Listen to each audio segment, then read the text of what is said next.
What is up, everybody? Thursday night. My God, the heat is here, everybody. I want to say what's up and thank you for being here tonight. Not only that, but, last week I was just talking behind the scenes with the great Lord Metroid who's joined us here tonight. And, I said to him, I took last week off. There wasn't a lot of news. And we've kind of hit those dog days of summer. Shout out to Mega Cloud. I see him here. A lot of great people in the chat. Please, guys, hit that like button as I do a little intro here and tell you what's going on. And I sat there and I'm going through my notes and I've got all this and that. And shout out to the great Jez7780 who's also joining us tonight. And I said, Jez was slated to join us last week. And I wrote him on Wednesday. It was either Wednesday night or early Thursday because I definitely didn't want him to make plans and not have his plans ruined. And I said, you know what? I think we're going to take this week off and enjoy it. I said, we've gone almost 13, 14 weeks since the last time we took a break. And I said, well, we'll just let people enjoy some games. Donkey Kong came out. I said, people are playing that game. A lot of reviews going out there. We're going to talk a little bit about that tonight, too. And I said, sometimes a break just refreshes everything. So we got an outstanding panel for you guys.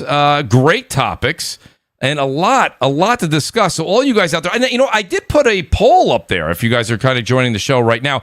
I have really been kind of wondering what you guys want to see on the channel, besides CrossFire. And really, I can only do one other thing, schedules and things like that are going on. I've been over on Twitch. Shout out to all you guys that have been over there. Shout out to Neil Augusto, El Nini. I see you guys in the chat. Voyager88, thank you very much. I want to do either a game review, a weekly news.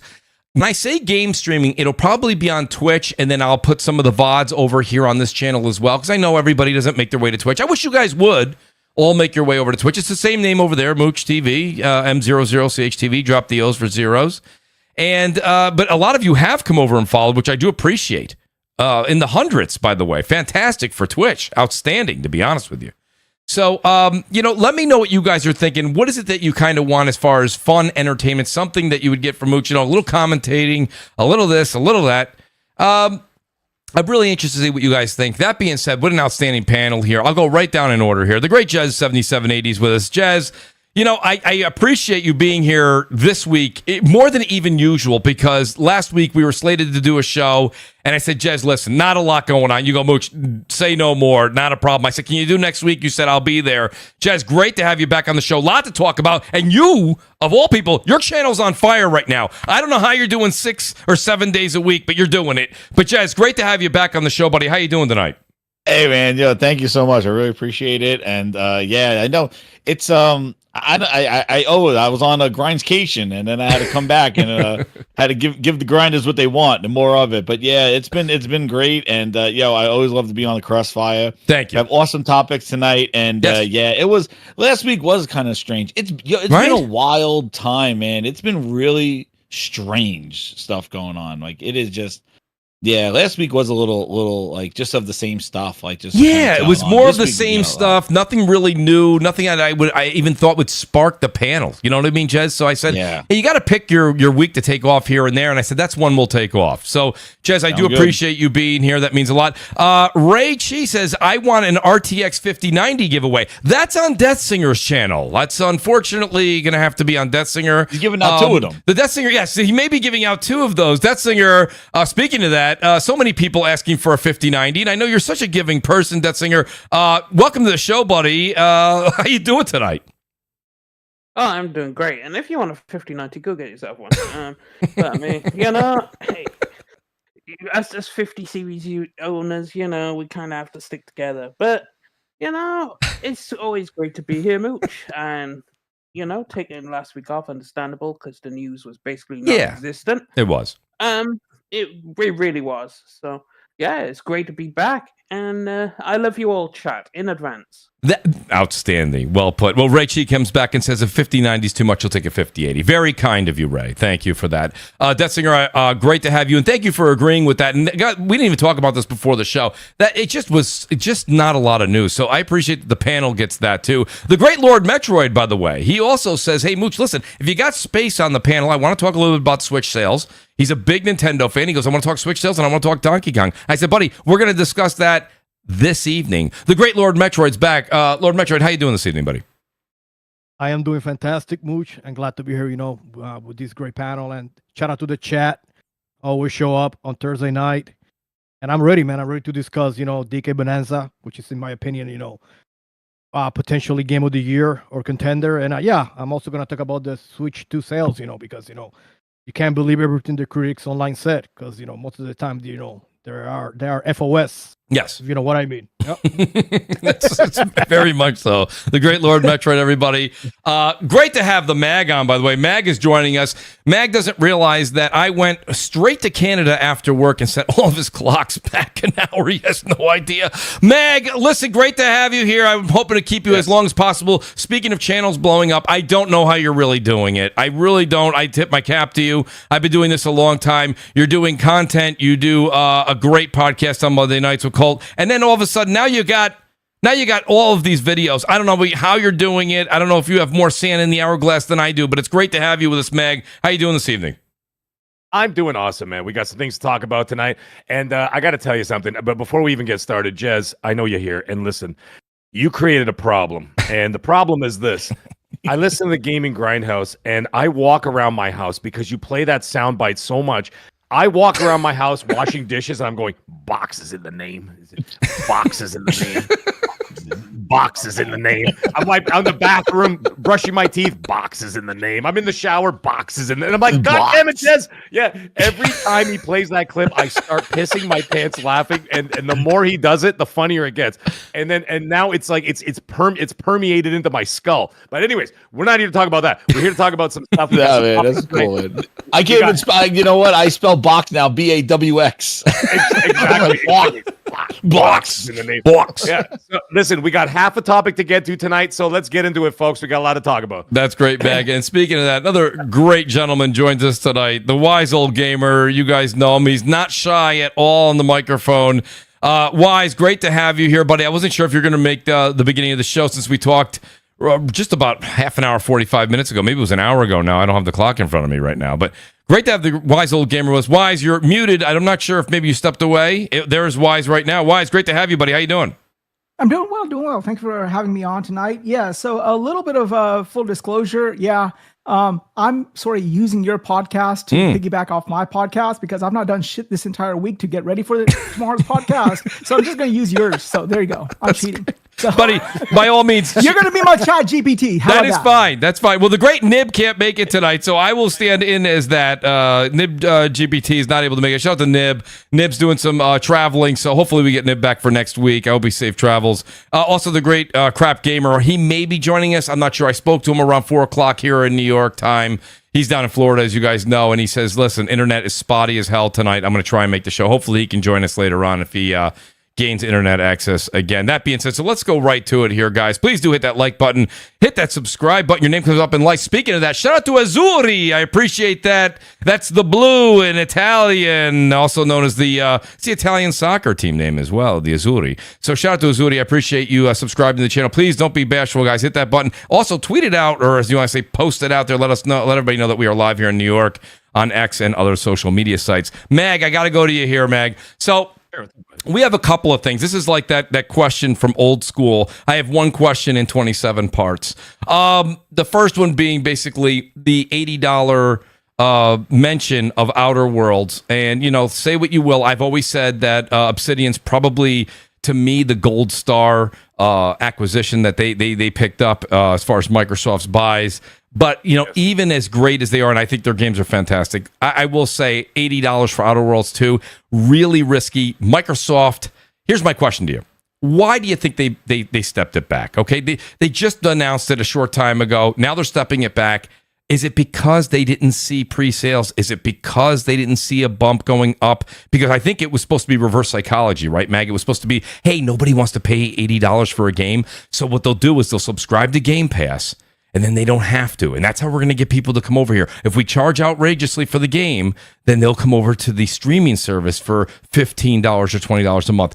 I don't think that happened either. They stepped it back. Mag, question is, why? Okay, so this is multifaceted, and the reason why is because I don't think there's a clear single answer, right? Right. And so what I'm thinking is this: the story is you just mentioned the Game Pass thing, putting it at $80 and then sort of funneling people into Game Pass. But I can tell you that their focus is not I mean, it's a big, huge bonus for them to get people into the service, and that's what they want to do. But their focus is not entirely on Game Pass anymore. It is still there, but like I've mentioned many times before, it's a supplementary service for something that they want to still continue to sell software. Right. Okay. So the thing is, they want to sell those games, and that's where, well, you know what? That's where Project Latitude had bloomed from, right? From that thought of like, okay, well, not everybody's coming here. Let's bring the party to them. And so they were hoping for those sales. So I'm not 100% sure about where the Game Pass angle.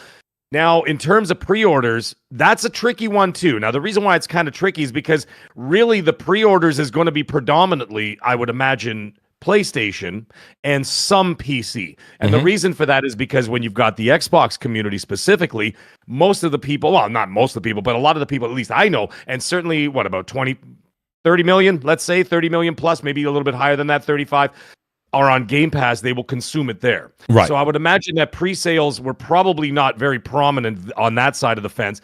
Now you've got PC Game Pass has been growing since the spring. So now you've got more people doing that as well. They're like, well, I'm on PC Game Pass, which by the way is half the price. So that's another thing, right? So you got a lot of people over there, adopting Game Pass on PC and saying, all right, you know what? We'll just get it on Game Pass. I mean, why not? And so you look at that. So maybe the pre-sales weren't there either. So now their only focus is PlayStation pre-sales. But then when you jack the price to $80, that's when you have some people may balk at that, right? And or they just say, I'll wait for a sale. Or yes, you're right, Mooch. Maybe they're going to say, maybe I'm going to go over to Game Pass, whatever. But the thing is, now there's another asset which I didn't see. And I didn't see too many people screaming about it when they first talked about it. They did talk about how the prices were going to go up to 80. Wasn't this around the same time they talked about the hardware going up in price? I think the 80 was it a little after, was it not? Was it a little I after? think it was in June. Yeah, it was before the showcase. It was before or right after the showcase, yeah. All right. Okay. So now the other thing is I'm looking at that situation. I'm like, okay, well, you talked about the raise of the price of the now they said the only game that was going to be out there that was going to hit that $80 price point was Outer Worlds 2 specifically. Right. Because if I'm not mistaken, they said that Call of Duty was going to remain at 70. So that being the case, I'm like, okay, so when they made the statement, I think it was yesterday. Was it yesterday? Yeah, they made the statement yesterday. Today. And my God, the days are bleeding together. They really are. And so, yeah, right. And when I saw the news and they said, well, our games for the remainder of the year will stay at 70. And I'm like, what do you mean remaining games of the year? Call of Duty was still 70. The only other game that we know of, the only other game was Outer Worlds 2. So I'm like, okay, so this, you know what I mean? It just seemed like a little bit of a, I don't know. I don't understand where this was, like how this was coming from. And now there's talk about, well, there could have been outrage. I didn't see the outrage either. And it's not me putting blinders on. I really didn't see it. I'm like, well, I didn't see people freaking out on social media and about it and stuff. Like, I think it was mentioned briefly during the time where it said, well, it was also during the time, let's not forget, Nintendo was taught, when Nintendo said, well, we're launching with $80 games here. Then Microsoft followed suit. And then the story was, well, is Sony going to follow suit? Sony did not. Right. And so maybe it had something to do with that. Now, that's what I can think of. Like, if you think about this fall, you've got Ghost of Yotei in the beginning of October. You've got Call of Duty, which predominantly sells on PlayStation. What was it, the last one? 85% of the sales were on PlayStation while everybody else consumed it in another fashion, right? And so that being the case, they might sit in there going, okay, you got two games that are going to hit the millions in terms of sales, right? You got a Ghost of Yotei and you got Call of Duty going to make a boatload of money. And then here's this big sore thumb sitting at $80. Right. It is. I think, so what I'm saying is I think what they're trying to do is streamline the rest of the year for the PlayStation side of things, because that is, like I said, where they're going to get the predominantly going to make their sales. I think that they had to streamline this so that you got 3 titles in a row, October, let's just say November for Call of Duty, and then Outer Worlds 2 at the end of or somewhere in November as well. I think it would be too much. It would stick out too much, and I think it would just be bad PR. So they think they're saying, you know what, let's not do this. Let's have 3 big games on PlayStation. Now, like I said, I'm ignoring Xbox and PC. I've already discussed that, where people mostly going to consume that game. So now you've got those 3 games there lined up to make a lot of money. Yeah. Why would you know what I'm saying? Now they have Yeah. to dial it back and say, well, we got to match the other two big games that are launching. We can't stick this at $80 because people are going to say, well, why would I pay that? I just paid 70 for the last two. Mag, everything you're saying, I'm following along. The only thing I question, it's not you. I don't question you. I question the decision. Nobody else was thinking this when they said that. The other games were going to be at 70, right? Call of Duty, etc. And they've mentioned that those are going to be 80. Where in God's green earth did they think this one was going to sell for $80? And like you said, the sweet spot on their sales was going to be on PlayStation. And there's no game, there's no first party games that are $80. You guys correct me if I'm wrong, on PlayStation. So where did this even? There's such a disconnect. And I said I'm not going fire around here because I want to hear what Jez and Death Singer and everybody else has to say on this. But it was one of those things. If I look here real quick onto my notes, the ZeniMax devs, people had come out this week and they said that leadership's disconnected. And it's like, I'm thinking to myself, that couldn't be far. That couldn't be more the truth. It truly is. It's a situation where, is anybody talking to anybody over there? And Jez, Jez, I'll go to you real quick here because I know that you did an entire show on it, if not two, I think this week, on the pricing. You heard what Mag said. What Mag said makes a lot of sense, but where did this idea even come from when you've got other first party games coming from out of Xbox camp that are not $80? Outer Worlds 2, that's just, I don't know, it's mind-blowing where that one came from. Yeah, I was going back to see when they announced it. I don't know if they were very clear. They basically said like all their first-party games would be $80. I don't know if they specified all the starting with Outer Worlds 2. I was going back to try to see when they made that announcement, but the thing is that I think they were trying to just piggyback off of like Nintendo started this thing and they were kind of getting a lot of the pressure and the heat and stuff like that. And they just kind of tacked that on, like, hey, we're doing it now right before the showcase, which I thought the timing of it was really just like, ugh, really? And then starting with Outer Worlds 2, which by the way, that game was like it was $60 when it released, when they weren't owned by Microsoft and Obsidian had when they released the first game. And, I think the strangest part of this whole thing was and it's great news. Glad that they went back to absolutely. $7. I think we're eventually going to get to 80 with everybody probably next year. I think, maybe just to kind of wind out this year. But I think the response that they had to this, the timing of it is definitely something that I scratch my head on. It's like you were getting all the pressure and feedback. Everybody did their $80 Microsoft games and Switch games. Yeah. And Microsoft, they were getting that pressure early on last month when they first announced it. And typically they like to come back and create a problem, and then Phil and friends come down from the rooftops and become the savior. Like, I heard you and it's reduced now. Thank you. It's like, Phil, but you create a problem. Just like when they increased Xbox Live to $120. Yes. And like a day later, it's like, I heard you and I'm changing it. And like everybody's like, yeah, and they're cheering his name. And it's like, dude, he created the problem. Yeah, that's not fair. That's like if I said last week, sorry guys, no CrossFire this week, and then I'm like, no, CrossFire is happening this week, and no one's stopping us. You're like, wait, right? And everybody's like cheering you on, like you created something. It's like, you tell them, Mooch. Created the problem. Yeah, what? Yeah, that's exactly it. They create the problem, and then they come in and they think they're the savior. I mean, with social media, you might have been able to get away with that 15 years ago. Not anymore. What is happening? So when they announced that thing and they were getting all that, I thought they would come back and be like, okay, yeah, well, that's not happening. They let Outer Worlds 2 show at the showcase with everybody knowing that's going to be $80, so everybody's judging already, watching it. And then the thing is like, out of the blue, the last week or so of July, you're like, now nobody's talking about it anymore. They just assumed it. So something triggered it. And like what Meg was saying, it's definitely the pre-orders, and specifically probably the pre-orders on Satya's favorite platform, the PlayStation. Satya the Pony. That's what he is this year. That's his console. So I think the pre-orders numbers definitely caused them to be like, we need to change something, because nobody was complaining anymore. There was no podcast. That all happened last month, and they never responded to the community when people were asking them straight up, why are you doing this? Like, and what everybody was doing, instead of going at questioning them, they're like, oh, PlayStation's going to do it too. Yeah. And PlayStation really in between. And what's crazy is in between their announcement of $80 games and now going back on that. Yeah. They have done all those firings. And, we had Death Stranding at Death Stranding 2 at $70. Yep. So maybe they're like, maybe they I don't know. But the other thing It's that why didn't they touch the price of the consoles? If pre-orders scared them straight to drop the price of their first-party games to $70 back to it, what the price of the sales of the consoles, how did that not put them in shock to say, guys, we never went back on the price of the consoles that we did in May? Because since they announced it in May, it has been just a cliff fall. And that never made them go, hey, maybe we should bring back those older prices on the consoles. It just shows where their priorities are, I think. But it's just kind of crazy that scared them straight, but the console sales are not. That actually, making them consider that. And I'm glad you said that, Jez, because, I'll go to Wise real quick, Wise, because I know that, you discussed this on your show a lot, and you discussed it here. Wise, what do you think? I mean, that's a great point. Why is it that they haven't brought back the prices from their console increase? I mean, everyone was saying that was going to be for the tariffs and all that, but now that doesn't seem to be a discussion anymore on the hardware. Why are the consoles still the price that they had announced? Why are those still higher? And then they're talking about $80 games, and then they're backtracking. It's just, it's kind of a mess.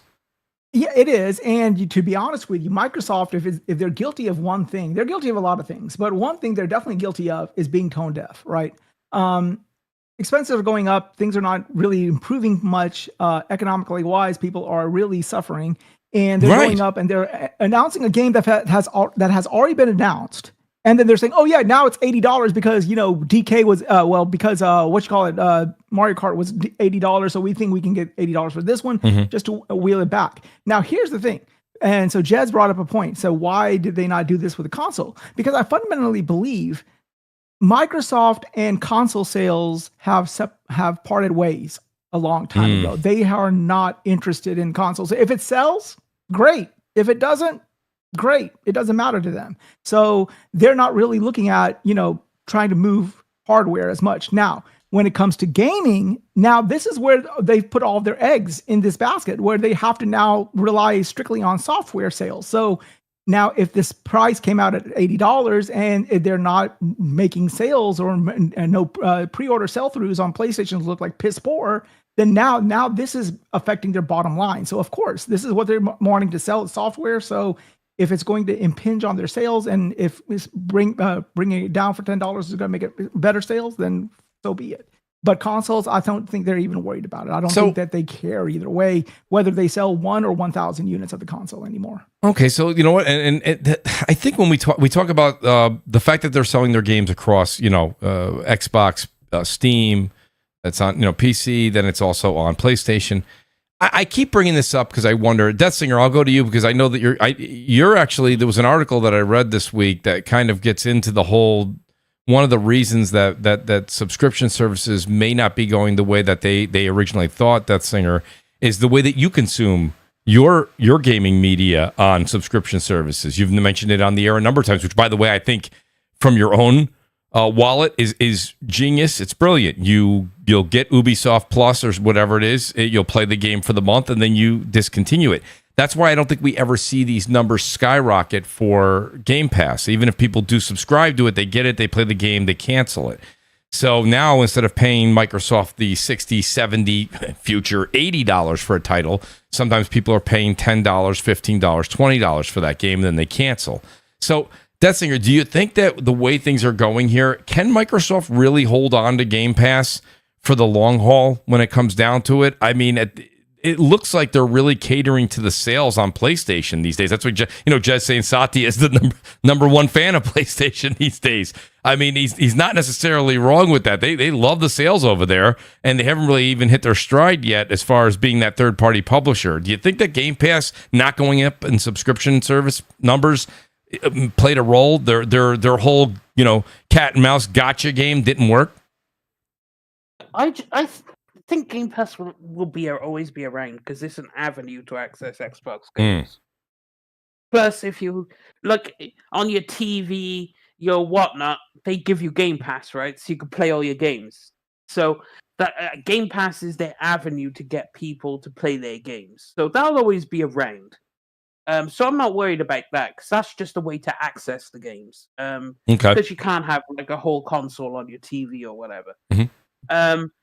But of course, it's you're chasing the money, and you're like, our game. Look at the Forza sales over on PlayStation, but they're loving this, and that's an old-ass game. So of course you want to put your new, latest, the biggest releases on there, and then scoop in all the cash, because now you have cash coming from Xbox, you have cash coming from PlayStation, you have cash coming from PC, all over the place over there, on all the the online storefronts and Steam. So you just generated a shit ton of revenue, and that's all they care about. So, well, Deathsinger, let me ask you a question about Ubisoft Plus, because I know that you will subscribe to that for a month, play a game. Oh yeah. When you're on Ubisoft Plus, do they have any games that are not Ubisoft on there? No. They're all their own games. So I guess my question is, because I'm kind of riding along with you here, Deathsinger, when you're like, listen, they're just going to have that service will always be there for the avenue of games. But when you see games like Expedition 33, or you saw Atomic Heart, or whatever the other games, will that slowly stop with Game Pass because the numbers aren't there? It will be an avenue for first-party Xbox, what Xbox's Game Studios is putting out. Will the Expedition 33s and the third-party games start to not exist in there, and it'll just be Xbox games moving forward? No, because at the end of the day, they get the bag up front, right, for the game. So they as they've explained. No, I don't mean you're thinking about it from the developer standpoint. What I'm saying, if they don't see numbers in Game Pass, and the ploy to even raise prices of games to lure people into the subscription service isn't really working the way they intend, I'm saying to you, are they still going to put the bag up to get those Expedition 33 types of games? I eventually, because it's over, there was an article came out a long time ago. Guys, correct me if I'm wrong. Jez, I know you're on top of this too. Like $1 billion goes out to like these third-party game deals. You know what I'm saying? Yeah, so, like a range. They say up to $1 billion. Up to $1 billion. You know, I mean, so why would they keep putting that money out there if the number's not drastically going up? And you might as well just have your first party in there, and that's it. Like Ubisoft and the others do. Thing is, it might just boil down to that, but for the time being, I could see him still doing it, and I could also see him still doing it for like the smaller titles. Like as much praise as Expedition 33 gets, it's still a smaller title. It's not this big AAA blockbuster. It's made by 30 people, and it has excellent polish. Yep. It has excellent design. Absolutely. Like you wouldn't have thought it's made by 30 people, but. So you'll get games like this because it's more beneficial to the indies because they actually get, some screen time. Because if they released on PlayStation, they're getting buried. They ain't making the front page on the PlayStation Store. You've got to be out of your mind. So it's like, okay, well, if we can get some screen time, it'd be more beneficial to us. I think it's still sold quite well, though. I think that Claire, I think that kind of, I think first that was a huge get for Game Pass. Like, I can't believe that we would not going bonkers trying to talk about that game in Game Pass, and like that was a huge win for them because that game is a potential game of the year, probably the game of the year, one of them at least, definitely be a huge conversation. It blew up, and that was in Game Pass day one. Like that was a huge get, and that I thought that they would kind of really put the PR around that and really kind of leverage that with marketing and advertisements and really try to bring people to say, hey, these are the kind of games you get in there, even though it's not all the time, but it was a huge hit. And I think those Claire guys probably weren't sure the game was going to be received the way it is. And they probably got a certain thing for Game Pass, but I bet you they probably wish they probably sold it everywhere and not probably the Game Pass because they probably lost some sales there. And see, therein lies the problem with Game Pass. It's a gamble. It is. No, it's the thing that it's their marketing fucking sucks in Game Pass, and it's just fucking horrible. I mean, you go to like when Spider-Man 2 first came out, and I was in New York, they had the entire Times Square plastered with Spider-Man 2. You couldn't walk 1 feet without seeing a billboard or a bus or some shit about Spider-Man 2. Game Pass has had great game after great game after great game, especially recently. We've not seen a single advertisement. I would say pretty much only recently, but yes. Yeah, but the problem is that that's the problem. They're only all these games are sacrificial. It's almost like a sacrificial offering to the Game Pass god. Like, okay, yeah, this game is only good if it can make Game Pass go up, and that's the problem that I'm having. That Microsoft is not putting any game above Game Pass. They're like, okay, yeah, but you can play it on Game Pass. I don't want you to advertise Game Pass. I want you to advertise the freaking game that makes me go to Game Pass, and that's the fundamental problem. They never have done that. What do you think, Lord Metroid?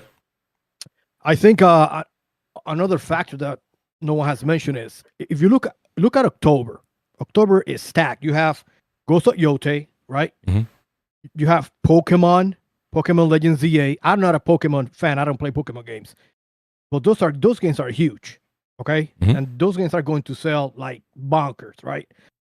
Then you have Ninja Gaiden 4, which is another game that they are publishing, which to me that's a cardinal sin. If you are publishing a game, you should not launch two games that you're published in the same month because you're cannibalizing your own sales, right? They should have just pushed Ninja Gaiden 4 to, I don't know, maybe September or December or whatever. That's just doesn't make any sense. You know, you have Ghost of Yote. There's too much competition in October. You know, you're competing with other platforms, other games, and maybe they say, hey, you know, $80 is not as enticing because October is stacked and we need to, you know, try to compete with these other games. So okay. And Art Raiders too. Art Raiders is free, and it's what's the genre? An extraction shooters. It's an extraction shooter. It is an extraction shooter. It'll be a live service game. Yeah. And it's free to play. You just jump in and play, and it comes out maybe a day before or after the Outer Worlds. So I mean, it's very difficult to release a game at $80 that people, I don't know, maybe people they're not interested in playing it, right?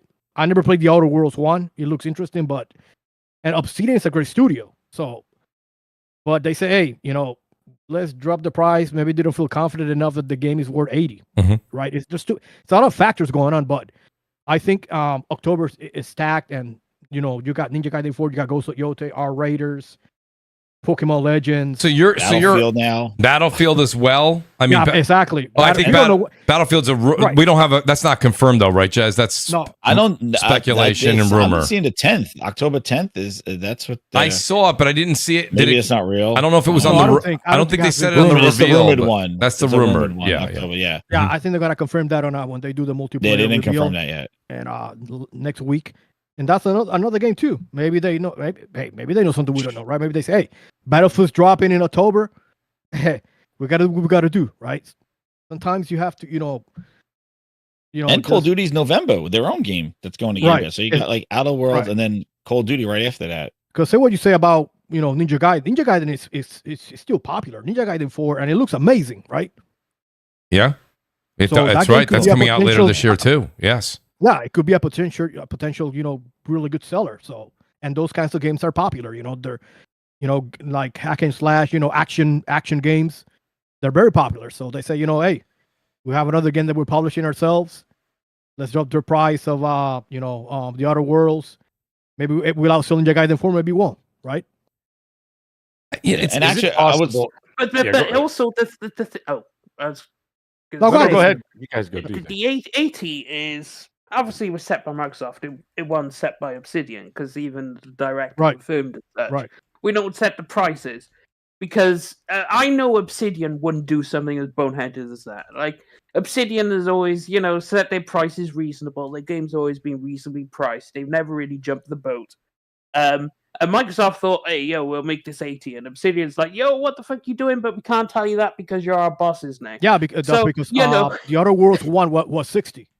Yeah, and exactly. I thought, didn't he say that, like, hey, if you want to complain about the price, don't come to us. That's the publisher. Didn't he say? Didn't that what that? Yeah, he did. He said, we don't set the prices. It's Microsoft that sets the prices. Because people start going at them.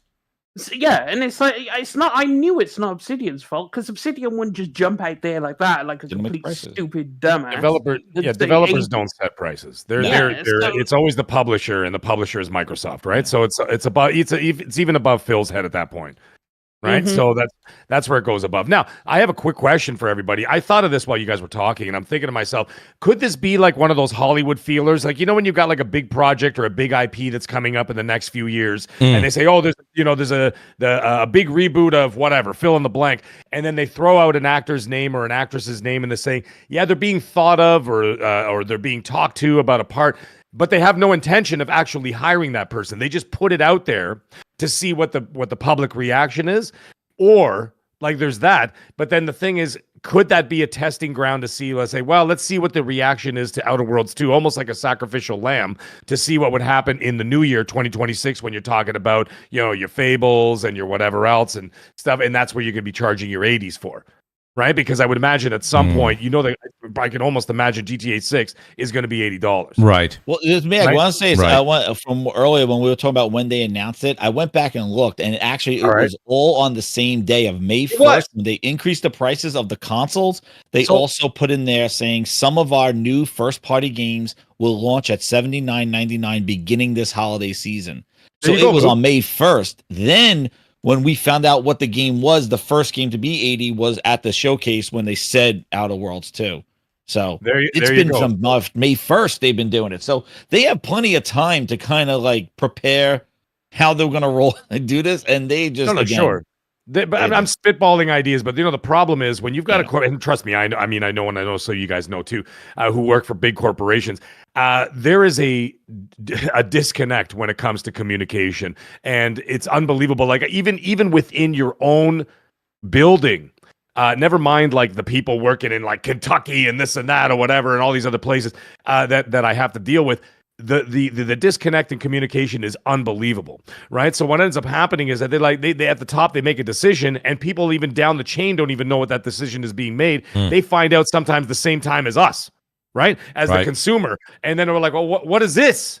Who approved this, right? And then it goes back up there. You guys remember the Xbox Live debacle from a few years ago when they raised the price, and then Phil himself didn't even know. You remember that? Yes. And then he came on social media. He's like, guys, maybe he was lying. I don't know. But I'm just saying, like, he could have been learning. He's learning. Boxes in the name. So when he said that so thanks, Jez. So there it is. So, you know what I mean? Like, there's a disconnect when it comes to these big corporations. So there could be a possibility that they set a price and say, well, Nintendo's doing it. We're going to start doing it. We can't do it with Call of Duty because Call of Duty is still available. Now, correct me if I'm wrong. Is Call of Duty still available this year on the old consoles? I thought we were moving. Is it still? Yeah. I thought it was moving forward. It's not yet. I heard they were moving forward, but I don't know if that was confirmed yet. If you don't mind, Jess, take a look. I thought this one here was going to be the first monumental leap for Call of Duty. I know Battlefield has mentioned that they're going to be for current gen Black only. Ops 7. What about the continuation of Black Ops 6? You got to buy a whole new generation console to continue the story.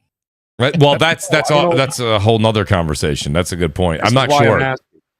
These are a lot of variables that I'm asking about, right? Because, I mean, I don't have the answer to this because, like, I found out the same way you guys did. Usually I talk to people, this and that. I get information well ahead of time. But this, I actually heard about it when I woke up this morning, and Jez Corden had posted it. And I looked at my phone. I'm like, oh, okay. And I looked at my DMs, and there was nothing. And I'm like, okay, so I didn't even know what was going on. So it was all news to me as well. So, like I said, I'm throwing out variables here.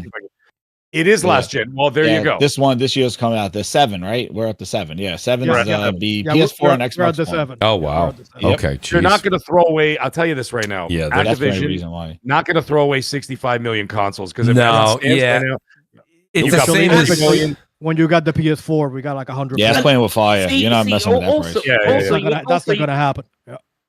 Also, you have to remember next year. You see, this is why next year Call of Duty will be this gen only, right? Because all the people who are on PS4 and Xbox will transfer for GTA.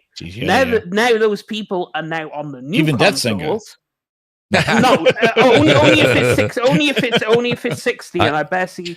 If I don't see that 60, you can miss me with that. I got listen. When Dessinger, when that does hit that 60, there's so many people now saying that it's going to hit. And don't get me wrong, it's rumor mill. So I'm not going to sit here and tell you. We don't know. But we don't know. But I tell you something. I had fun. I said I tweeted out to Dessinger. I said, Dessinger, you better save your quid, mate. I said because I think it's coming up, buddy. thing If we run, let's take if we run it at 60, I'm pulling up. I'm coming to Wales. Yes. And I want some tea and some cookie. That's right. We're hanging out with you, Death Singer. I could tell you this right now. If it's 60, my PSN's ready on my Twitter profile. You go at me and we'll play some GTA. That's what I'm talking about, Death Singer. See, I already have a PSN and everything, so it is what it is, you know. You're good. Yeah. So, anyway, all the people from the old console will come to these PS5 because GTA's there and it won't be on the old consoles. Then you release COD on current gen, current gen only, because all that the is a people wise were move on the old ones on this one. So you should just wait till next year, and GTA will drag all of them to the current gen. Oh, 100%. Absolutely. Josh, you know, 100%. Josh Aries says in the chat here, he says, you guys keep mentioning, and I didn't hear anybody in the panel say it, but Josh is a great guy. He said something like, everyone on the panel keeps mentioning that we keep saying it was $60 for the first Outer Worlds. I guess the first Outer Worlds was, according to him, he said it was $50. So it is even more alarming that you would pick Outer Worlds 2 to be the jump to $80, right, for Xbox, to be that first game. That seems to be, it still is very alarming. Title. Say I again, would have Mac? thought a title like a Fable, and then you would do it sort of around the time of GTA 6, so that because you can almost guarantee, guys. I mean, if they're selling Donkey Kong Bonanza, whatever the hell it's called, for $80, at least up here, then you know damn well that GTA 6 is going to be 80. So that being the case, and I mean they got the biggest dick to swing, so they can do what they want, right? I think at that point, kept it as banana. Yeah. Once they set the precedent, right? Hey, Donkey Kong, he be swinging pretty hard. Pause. That's all I know. Banana. But you see what I'm saying? Like, I mean, that's where you could set the precedent at that point, saying, okay, GTA 6, they dropped at 80. Fable, this is a 9-year almost game in development. This is one of our biggest projects ever from one of our biggest studios, Playground. Okay, we could drop that at 80. Right? So, you know what I mean? Like, so that's the kind of thing. But you're absolutely right, Mooch. That's what I was saying earlier. It kind of stands out like a sore thumb with the rest of the release cadence for this fall of 2025. That's right. When you've got everything else at 70, 70, 70. Like I said, Borderlands. How about that? We talk about that for a minute. Right. The Suge Knight of the gaming industry, Randy Pitchford, he comes back. the wild man himself, he comes back and he tunes it back to 70. Yes. Right, so he tunes it back to 70. Then Call of Duty is 70 because it's still last gen as well. Ghost of Yotei, Sony was very adamant about saying, by the way, it's only 70. You want this one game standing out like that? It's you know what I'm saying? How crazy is it? You know, it's funny, Meg, and I have to say, because what you're saying right now is absolutely gospel, but hear me out. This is what's interesting. Now we are already at the talking point that we're like, it's only 70. Right, we were literally. It was a year ago or so, or maybe it was. I don't know how long it was. Well, no, pardon me. It was the beginning of this generation. Everyone's like, they're going to $70. Are you crazy? Now we're like, it better be 70 because if it's $1 over 70, you know what I mean. Everything kind of moves forward. And when you said what you just said a second ago, that GTA 6 being 80 or 80 plus is going to move everybody's like okay meter to 80, I'll tell you, man, that is a scary time because to see two price increases in one generation, that's a lot. After we went 20 years at $60. Mm-hmm. That's the thing, Mooch. I mean, you look at the price of. I don't want to compare eggs, but I mean, look at the price of eggs from last year to this year. I know it's not comparable in terms of the numbers, but if I jumped out of a Doctor Strange portal to you 5 years ago and go, hey Mooch, guess what? You see what the gas prices are going to be, and then I go back in the portal, you wouldn't believe me. I'd say, Meg, I don't care. I don't care what the gas prices are. What's next week's Lotto numbers? That's what I want to know, Meg. I hear you, buddy. But you see what I'm saying? They condition us. They condition us slowly by going high, and then they drop down. And then when they drop down, you're like, oh, well, that's all right. Well, that's all right. It's the same philosophy as what they do with Black Friday, right? Like, for example, they will raise the price, and then just for it to go on sale on Black Friday, and you're like, I'm getting Prime a deal. Day. You think you're getting Amazon Prime. You think you're getting a deal. Right. But here's my psychology. By the way, someone's got this playing in the background. I'm hearing echoes across the board. No, that's Wise's microphone. I don't know why. Wise has a great setup, but it echoes. I don't know why. I cannot understand it. I don't know why. He's got a great setup. He's got great equipment. I don't understand why. It's got to be something. I don't know. Unless Wise, you do have something on playing it over you have the show playing on speakers out loud. That I don't know.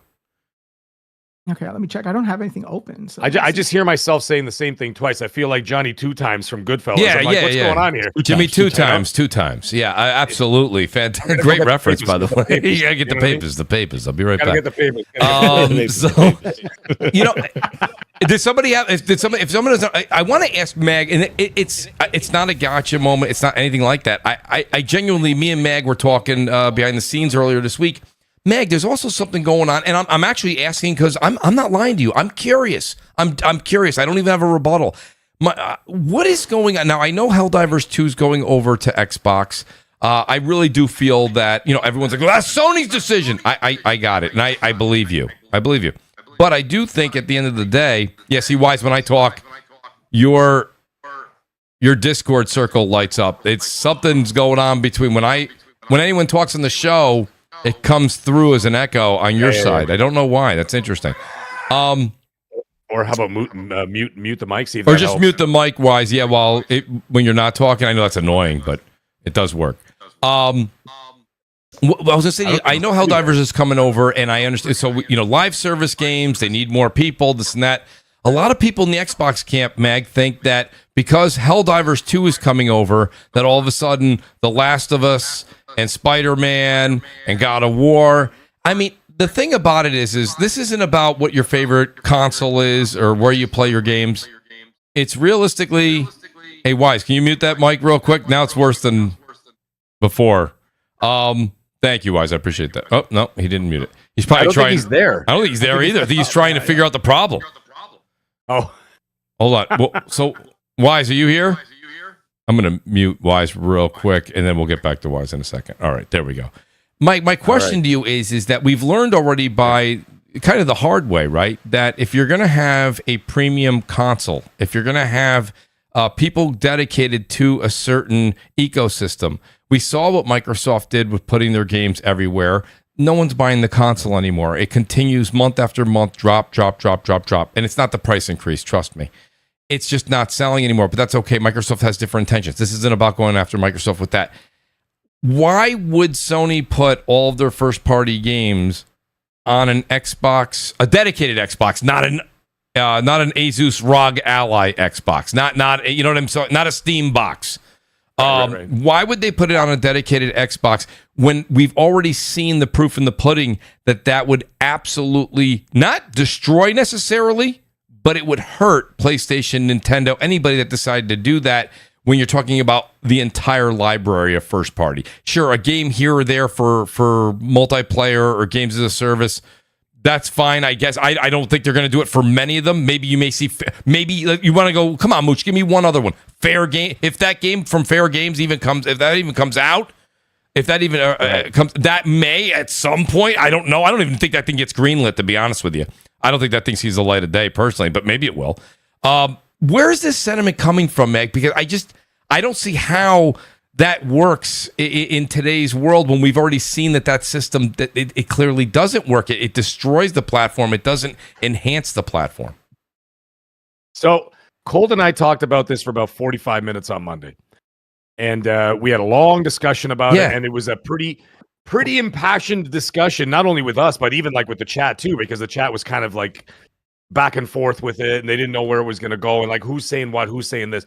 So what I ended up, like my thoughts evolved over the course of the show, and by the time I reached the end of the show, what I kind of came to my conclusion was, I kind of feel that if you want to play for fun, I would say, okay, we'll talk about the PlayStation stuff after. I said, but what I was thinking is this: they will continue to offer their PC versions of the games on, like, let's say your Asus ROG Allies and stuff like that, because you're going to be able to get that no matter what, right? Mm-hmm. So, I mean, when this thing comes out, whenever it comes out, sometime later this year, then you will be able to access those games, as everybody already knows.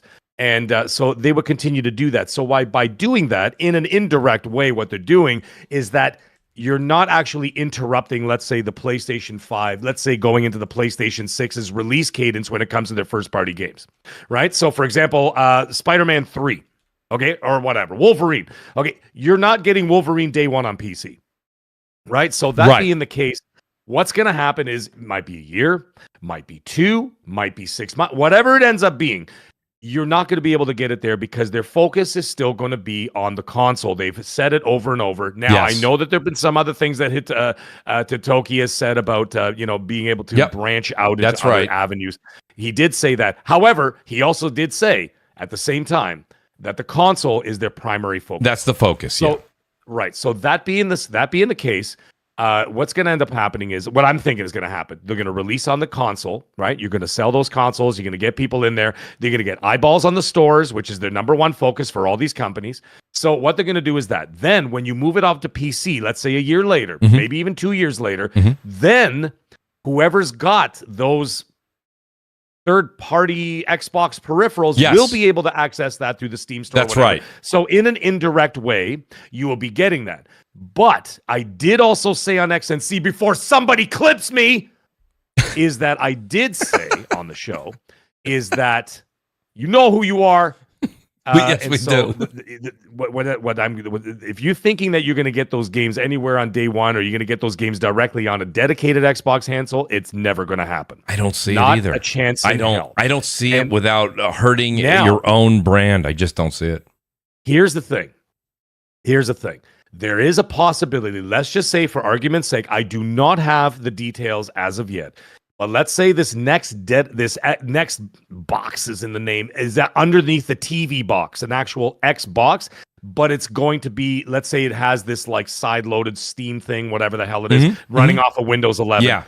Then you will be able to access those same games that you were on, let's say, the Asus ROG That's handhelds. right. That's right. So again, in an indirect way. Now, there's a reason I'm saying this. There's 2 reasons. One is in an indirect way, you will still be able to access those PlayStation games on an Xbox, so to speak. I'm doing big quotation marks here. Yes. Because it's basically a PC underneath your television, right? Yeah. Now, the thing is for Sony, and this is where it makes financial sense for Sony, if they do that, and they continue to do that, and they don't care about that, they're like, well, it's basically a PC. We can't stop people from buying PCs, right? So if the Xbox happens to be some form of a Windows 11 running PC under your TV, well, then you only have to develop it once. You see what I'm saying? Yeah. You won't have to have 2 dedicated teams, one developing for the PC and another for a closed garden console, right? Which is a different, you know what I mean? They have to, it's a whole different process. They would have to put a different team, which costs more manpower.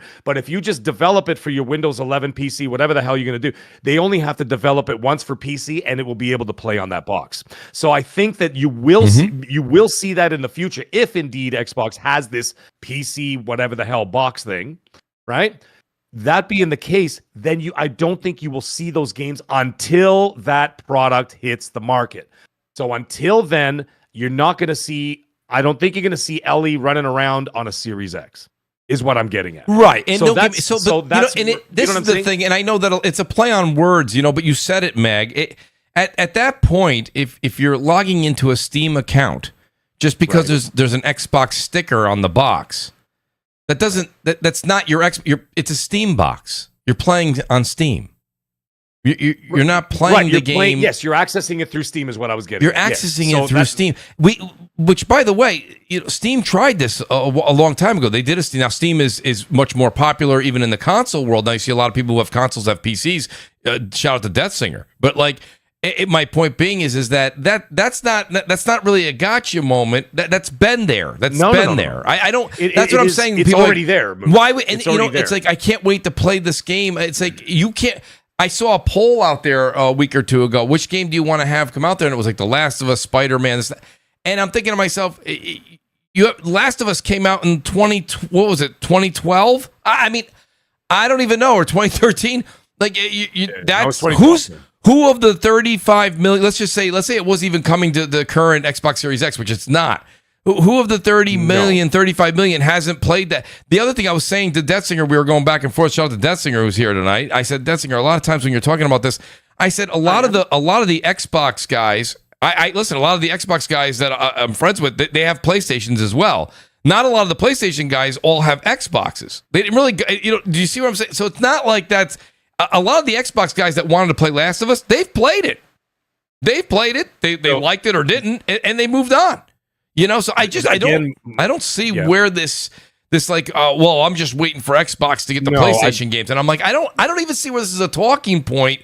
It's not even that, like, you know what I mean? Like, I don't know. I guess I'm missing something there. That's why I asked the question. No, you're not, Mooch. What it is that I'm also thinking this is that, again, because it's already available on PC, you're going to find it to continue to stay there on PC. Correct. However, as Microsoft is changing their strategy with hardware, that accessibility is now becoming a reality for anybody who adopts those new that new hardware. That's right. So that being the case, it's no skin off Sony's back, again, because they're not going to send out a dedicated team and say, okay, guys, start developing for the Series X and S. Right. That's right. It's not going to, I don't think, my personal opinion, I'm not saying it's not going to happen. It's just an opinion. It's not going to happen. Right. All you're going to be doing is getting basically the residuals of what's already happening on the PC marketplace. Okay. So at that point, now it's about accessibility. So you can sit there and you can make a video and saying, hey guys, look, I'm playing I'm playing Ghost of Yotei on an Xbox in 3 years from now. Or whatever, right? Whenever this other console comes out, 2027, let's say, you can save that. Right. But at the end of the day, Sony didn't say, well, we didn't put it for the Series X and S. It's only for this because we developed it one time. And that's all for PC, and you're able to access it through there. I don't think they're going to go back and do dedicated development to be able to translate to a Series X and S. I think it's going to be for that new gen Asus ROG handheld first, and whatever they got coming out in 2027, you'll be able to access it. However, once again, I have to reiterate the fact is that you will not be getting these games day one. And because of that, because the way that Sony operates, you know how they operate. They gun for the 100 million. That's right. And once they hit the 100 million, then they start focusing on the software. Yep. And you see how that works. You get the 100 million up there, third-party deals, this and that, whatever, money hiding this game and whatever. And then, of course, the popularity of the console being a global brand and whatever else, right? So once they hit that 100 million, which is usually about the halfway point of a generation, I've been studying this, Mooch, since the PS3 and 360 days, as to how the trends, the sales trends, and how and the release cadences. You notice how it's always the second half of the generation you get the big dump of games. Yes. Right? You get all the big games coming out. Why is that? Is it because the developers are taking too long? No. That's part of it, but it's a very small part of it. What everybody's missing is that they're waiting for the 100 million consoles first, and then they start dropping all the big bangers because they want to maximize profit on software. That's right. Right? So Same thing happened in the PS4 era. A lot of people are saying, geez, the PS5 era is not living up to it, and then they'll name 3 or 4 or 5 of their favorite games, and I'm like, that was the second half of PS4 that you keep mentioning over and over again. And that's why exactly and by that point, Mooch, you've already had almost 100 million in the wild. And there are a couple of casualties in there, which was really unfortunate, like Returnal, for example. It didn't sell incredibly well because it was a fantastic. Returnal, man. I know, and it's exclusive. It's a lot of people's favorite games. But you're right. It didn't sell well. You're 100% right. It didn't. Because there were only 8 million consoles in the wild. Mind you, the pandemic didn't help, but at the same time, there were only 8 million in the wild. If you sold Returnal now as they're creeping up to 100 million, holy shit, right? Now we're talking it would have sold way better. And that goes with that's saying, why Housemarque has got a new game coming. They pushed a new game fast and hard so that pause. Pause. Within 4 years. I heard fast and hard. Somebody called my name. What's up, boys? We're waiting for you guys. Wise, we didn't say fast and small. We said fast and hard. Oh, jeez. Anyways, all right. Enough jokes. Oh.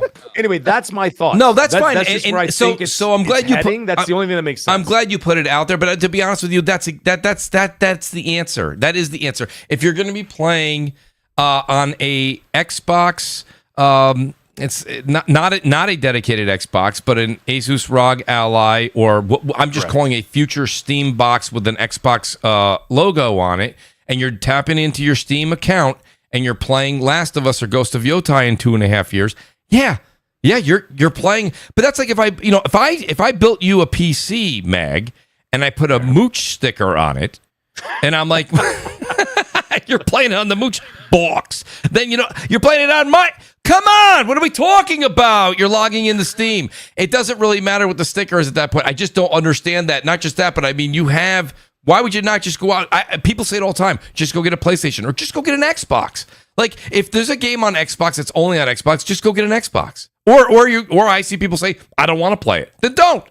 You know what I mean? I don't understand this whole thing. I never understood that. Switch, and we're going to get into Switch 2 sales in a bit because everyone said Switch 2 was going to be a catastrophe, and it broke a record. It broke a record. Want to say something Go ahead, Wise. I do want to say something to support what Mag said. There was a thing back in the day, there was this metric. I think Peter Moore was the one who famously said this number back in the day with the 360. He said, if you hit 50 million sales, your console's a success, which might have been the case back in that generation and generations prior. Yeah. But with the way the games are costing now, these days and times, you need about 100 million people in your user base to be able to support an exclusive, basically, because you're not getting 100% of the sales through your entire population. You're only expecting 20% of your total user base to be buying your exclusive.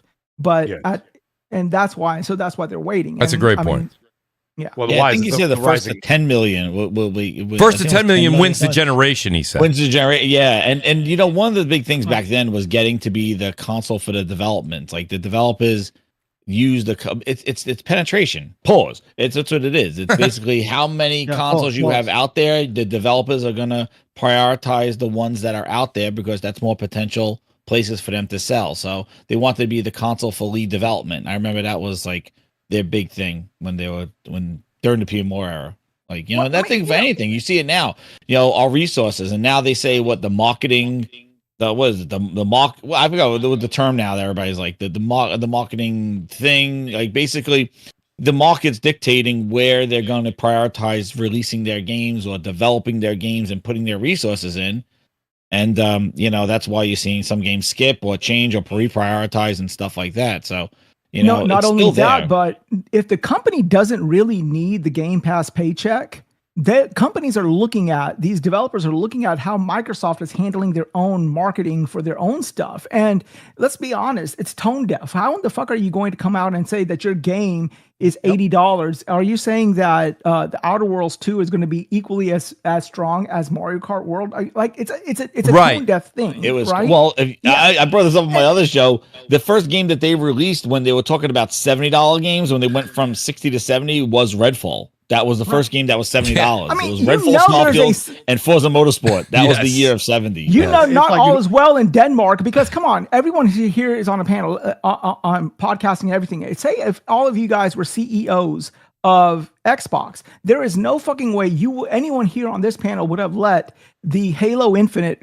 launch in the way it did or it be announced in the way that it was. So there is a palpable problem in Xbox when it comes to marketing, and people see that. And these companies, they're like, well, if we do not need the money to keep the lights on, right, why in the fuck are we going down this guy's road? Because they're probably going to butcher our game.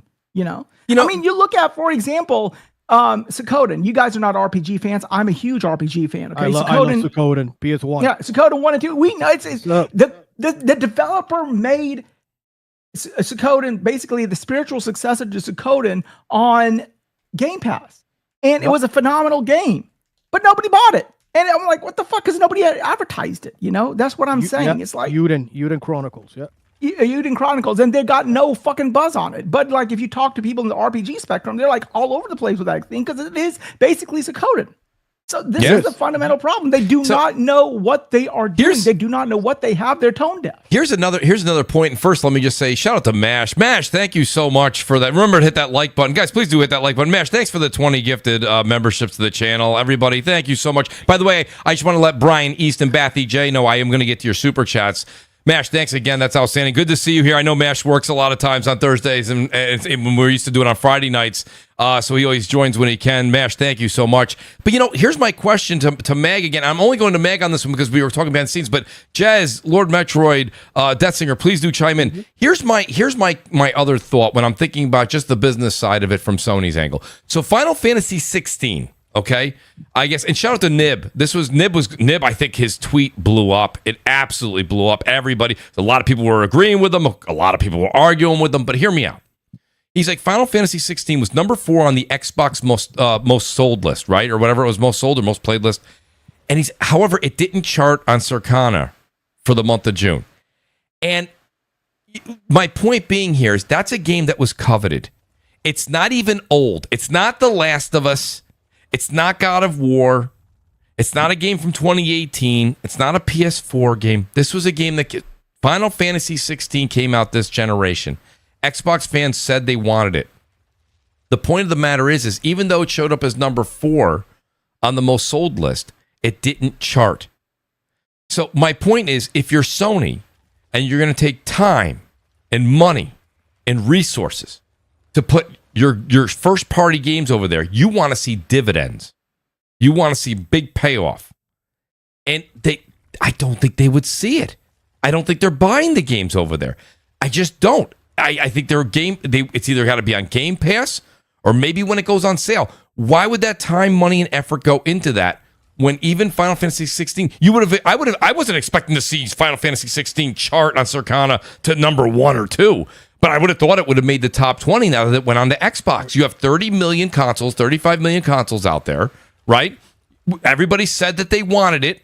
Bring it over here, Square Enix. Come on. We're asking for it. Tons of videos. Comes over, doesn't chart. I thought we would have seen it even land in 19, 18, 17, 20. It wasn't there.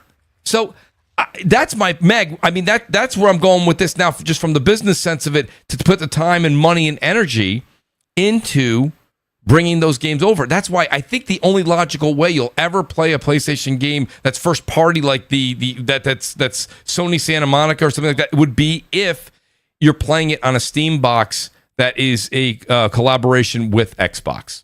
I think that's the only way. That was one of the things I thought was very interesting. It was crazy. Like I would say, like I think I know that what happened though is like from what I understand is that Herman was drinking too many Mai Tais on his yacht, and he's like, you know what? I'm going to make this shot. I'm going to shoot that bird in the distance. And like, Herman, no. Like, I bet you I'll put Helldivers 2 on Xbox if I do it. If I can't do it. And they're like, no, Herman, you're drunk. Don't do it. And Herman shot. He missed it, and he had to go make Helldivers 2 for Xbox. You know what? I think it's the wildest thing. I think it's crazy that they have that Nixus. Like you never see them developing for the lowest install base to have that. So like it's really a head scratcher. But I'm going to tell you right now. Yeah. I wouldn't be surprised if any other games come. Like I would never say that they're not. I wouldn't be surprised because they are wild times right now. Maybe they don't see it as a threat. Yeah, that's fine. Maybe they I'm asking the question though. If you have a game like Final Fantasy 16, I'm just asking you, right? Mm-hmm. And then they bring it over to the Xbox, and it doesn't chart.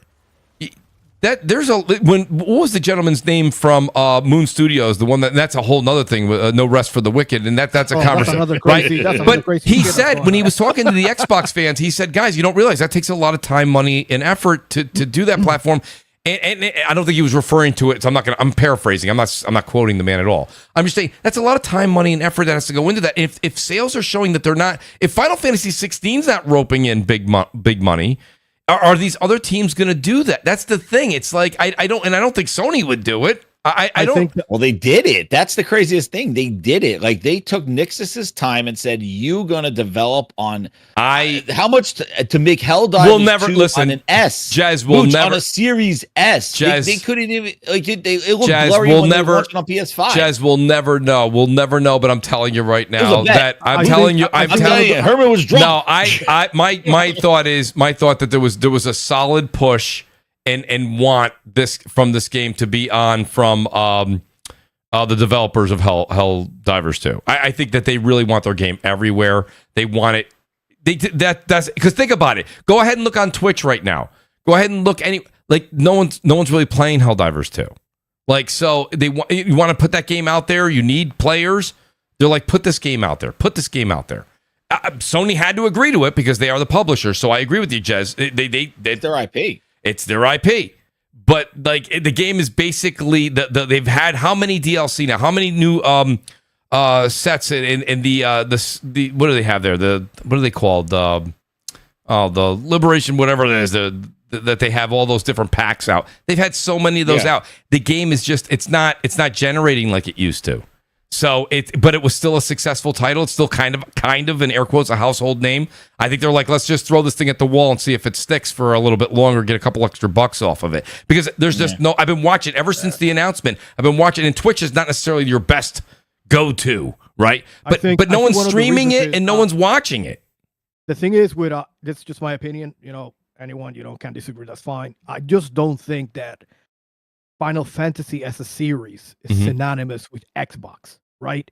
When you think of Final Fantasy, you think more. Oh, it's a PlayStation exclusive because they have had a long relationship with PlayStation, and I don't think Xbox gamers have the same relationship with that franchise. You know what I mean?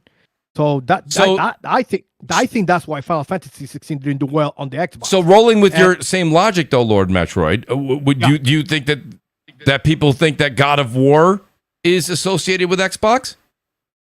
Of course, absolutely not. No. Right. So that's what I'm saying. So my point is that like if Final Fantasy is not associated with Xbox, which by the way there are Final Fantasy games on Xbox. Final Fantasy 15 came out on Xbox. Yeah. I think it came out. Maybe. It was day one. It could be. I mean, it could be the Game Pass.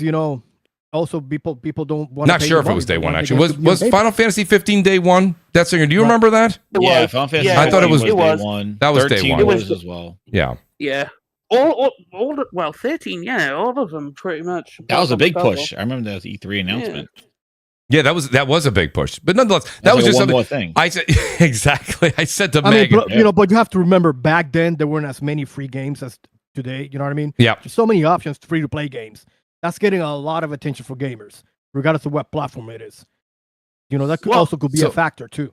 Well, to Metroid's point, as what's his face, Matt Piscatella from Sakana, he even pointed it out on Twitter. Let me quickly pull it up. His exact quote thing, but it was actually crazy, and I completely agree with him. What did you say? Yeah, go ahead. The top 10 live service games account for nearly half of all gaming hours from PS and Xbox ecosystems before any other game even gets a taste. So basically, if Xbox and PlayStation together total up 1 billion hours of playtime, half of that is to the top 10 live service games. Yeah. Just the top 10 live service. Yep. All that playtime dedicated to them. And people keep saying that. People keep saying, why is Sony trying to get that live service money? You just answered it, that singer. Exactly. And that's why they're trying. And they will keep trying. And it's because you need that getting on that live service. You need the recurring revenue. And that's why Microsoft paid $69 billion for ABK. I mean, right? Because they want Call of Duty, which is one of those top 10 games. Absolutely. And that's one of the things I'm thinking when it comes to live service games for Helldivers 2. Is Helldivers 2 was one of the is the only live service game that Sony has that's making that kind was making that kind was making good money. That wasn't making Call of Duty money. Making good money, and they try again. And I got news for you. So let me ask you guys. Forget my opinion on this. Deathsinger, I'll start with you on this. Deathsinger, when Helldivers 2 comes out on Xbox, I'm asking. I'm going to wait and hold my judgment. Will it chart on Circana for the month? I actually think it will because it's a live service game. Okay. And don't get me wrong. This is not. By the way, this is not a gotcha moment. A lot of people like to do that. This is not. I'm actually genuinely interested. No, I actually think it will because it's a live service game. If it was a single player game, I'd say no. But it's live service, so I could see people wanting, and it's cross-play. So I could see it charting because you might have friends on PC or PlayStation who you want to play with and whatnot. So, all right, so it's not as big as it was, but it's still got a pretty avid community. So yeah, it's well, I think you're being kind, but so Jazz, what do you think? Do you think that it'll chart? Which one? Do you think when Helldivers 2 comes out on Xbox, we'll see it on Circana? It'll chart. You know what? I do think that game has an appeal and will attract that audience. It may, like in the top 20, it may chart. I think it definitely has more possibility than Final Fantasy because like the Final Fantasy thing, I think Helldivers does do a fit. It's like ODST, man. I said it should be like what ODST is. So I think I would say it may show up. It may show up like on the bottom. Okay, that's fine. I'm thinking. No, it's Lord Metroid. What do you think? There's an audience for it. I think it's a great game, and I think it's something that fits a niche that really Xbox. If you look at what they have, really the extraction shooter online, I think it does fit that audience, and it's not in Game Pass, and it's not in Play Anywhere either. So it's really, I think people will. They may get it. I think they might. No, listen, again, it's not a gotcha moment. I'm really, really interested. Lord Metroid, do you think it'll chart? Real quick, just want to go down this, and then I do want to read the super chats, and I do want to discuss the Moon Studios thing. I think it has a 50-50 chance because you have to remember that Gears of War Reloaded launches the same day. And, that's an Xbox-centric game, even though it's coming to PlayStation 2. That's a great point.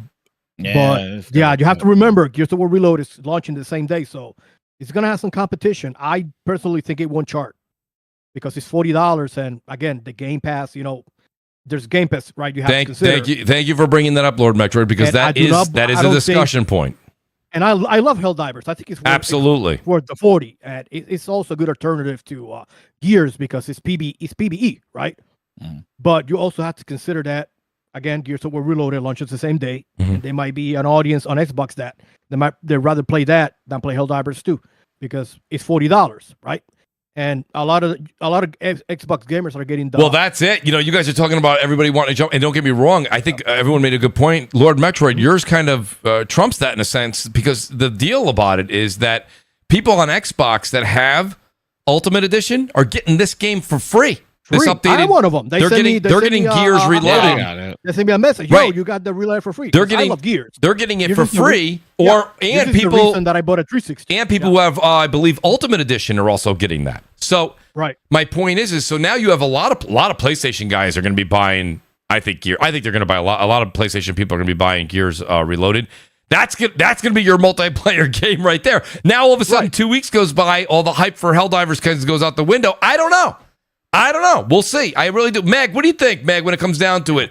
Will Helldivers 2 make a big splash, especially since it comes out same day as Reloaded and it's $40 where the people will be able to jump on Reloaded and play with a massive, or I shouldn't use the word massive, but a larger scale community with Gears?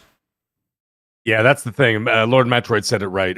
Is that the fact that they're coming out the same day, which I don't understand how that even happened. I mean, was there any form of communication saying, "Hey guys, can we spread this out by a month or something?" Like day, right? A day. Like, what are we doing right now? No sense. What are we doing right now? Earlier, tone deaf people. Right. You're letting your first party game compete with another game from another platform. That's what I'm saying. On the same day. That's like you're trying to sell do two cars. It's the same model, the same color.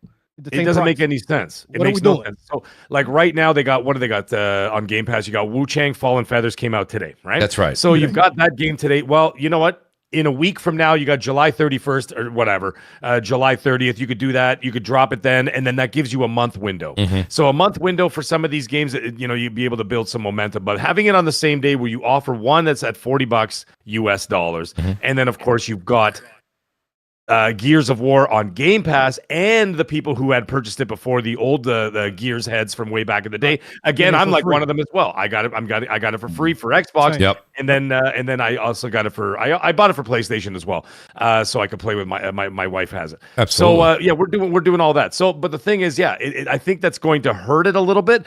I did see a lot of people posting those the gifts from Starship Troopers. I did my part, and I'm like, okay, I see you, but let's see the numbers now. Yeah, because I'm going to be streaming those both games day one, and I'm going to be inviting the community to come play with me. So I want to see how many people are playing which ones, because now you got to choose on day one, which is insanity to me. So I don't know why they did that. But anyways, 50-50 on charting. Sorry. Okay. No, that's fair, Mag. That's all right. And are you saying charting on the entire 1 out of 20, like the main one, like for the month? Yeah. I'm saying one out of 20. But have we ever had a precedent of that ever before? Now, educate me here, because I don't know.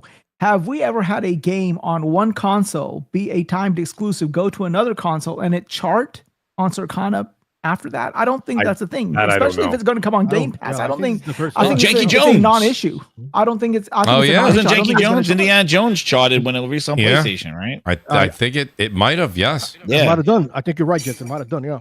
Yeah, but this ain't going to chart. This ain't definitely not going to chart. I'm telling you right now. I think the Reloaded thing. I think the Reloaded thing does play a factor. But it won't be in the top 20. Yeah, it's going to take away tons of wind out of the sales. Yeah, absolutely. It really, really, because, really. Like I said, the price.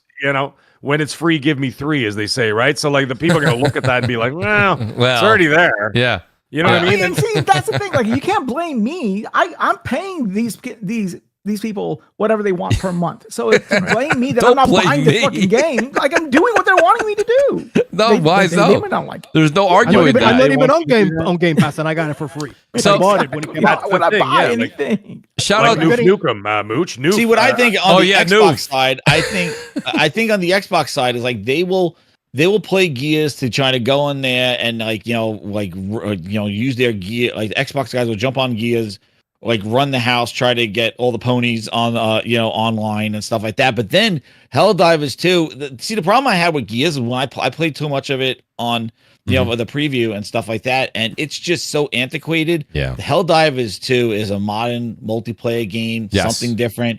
I think they'll jump on Gears. They're getting it for free. They'll play it online, but then they're going to get the Helldivers 2. That's what I'm thinking. That's why I think I made shot. Okay. Be careful. A week later, 10 days later, Borderlands 4 drops. Exactly. Oh. Exactly. I'm You looking know, It at ain't that too. Jordan. I'm telling Listen, you. so you're talking about. I'm telling you right now, a lot of players, a lot of gamers will wait to get Borderlands 4. Well, You think that's the so? thing. I mean, I even the think one you that gotta was get that considered- day one, Listen, otherwise you're even- behind. right. Even the one that was considered to be the worst Borderlands, quote unquote, the worst, which is Borderlands 3. Yeah. It's still 15 million copies. That's No, right. no. What I mean is they won't buy Helldivers 2 on Xbox. Oh, I got you. They I will got you. get- I got They you. will Yeah, get yeah. Borderlands 4 instead. You know what I mean? It's going to be so interesting. This is what I'm saying. The timing is very strange. So, I mean, they could have spaced this out a little bit. Right now, like I said, Wu Chang is out right now, but that is a very specific market that's going to play a game like that. They're going to be people who tinker with it. Yeah. But, I mean, the Souls people are the Souls people, right? I love Souls. Like I'm definitely I'm getting it. Yeah, Right. And performance out- is going to be a big idea too. Like I don't know how Helldivers 2 is going to look on the Series S. The bugs might look like the ones from Grounded. Right. They might. They might have to load that resolution down so I don't know how the things are run on the S. So if it runs like trash, then yeah, that's going to affect sales. So, Why do but I they still look think like? it's going to charge? Why is the All right. Xbox version? They look like ants. Yeah, So it looks like the Grounded ants. It's like- Oh no, Before you get- that's as low as we can get them. What do you got, Mag? Well, Before you get into supers, brother, I got to get running, man. No, I gotta set up damn my, it. Shoot. I got to set up my stream, Mooch. I'm going on my channel now. So, Mag, yeah, Mag, my wife's listen, home. We're ready to rock. Mag, we love you. We Yeah, want yeah, you to yeah. stay. You know that.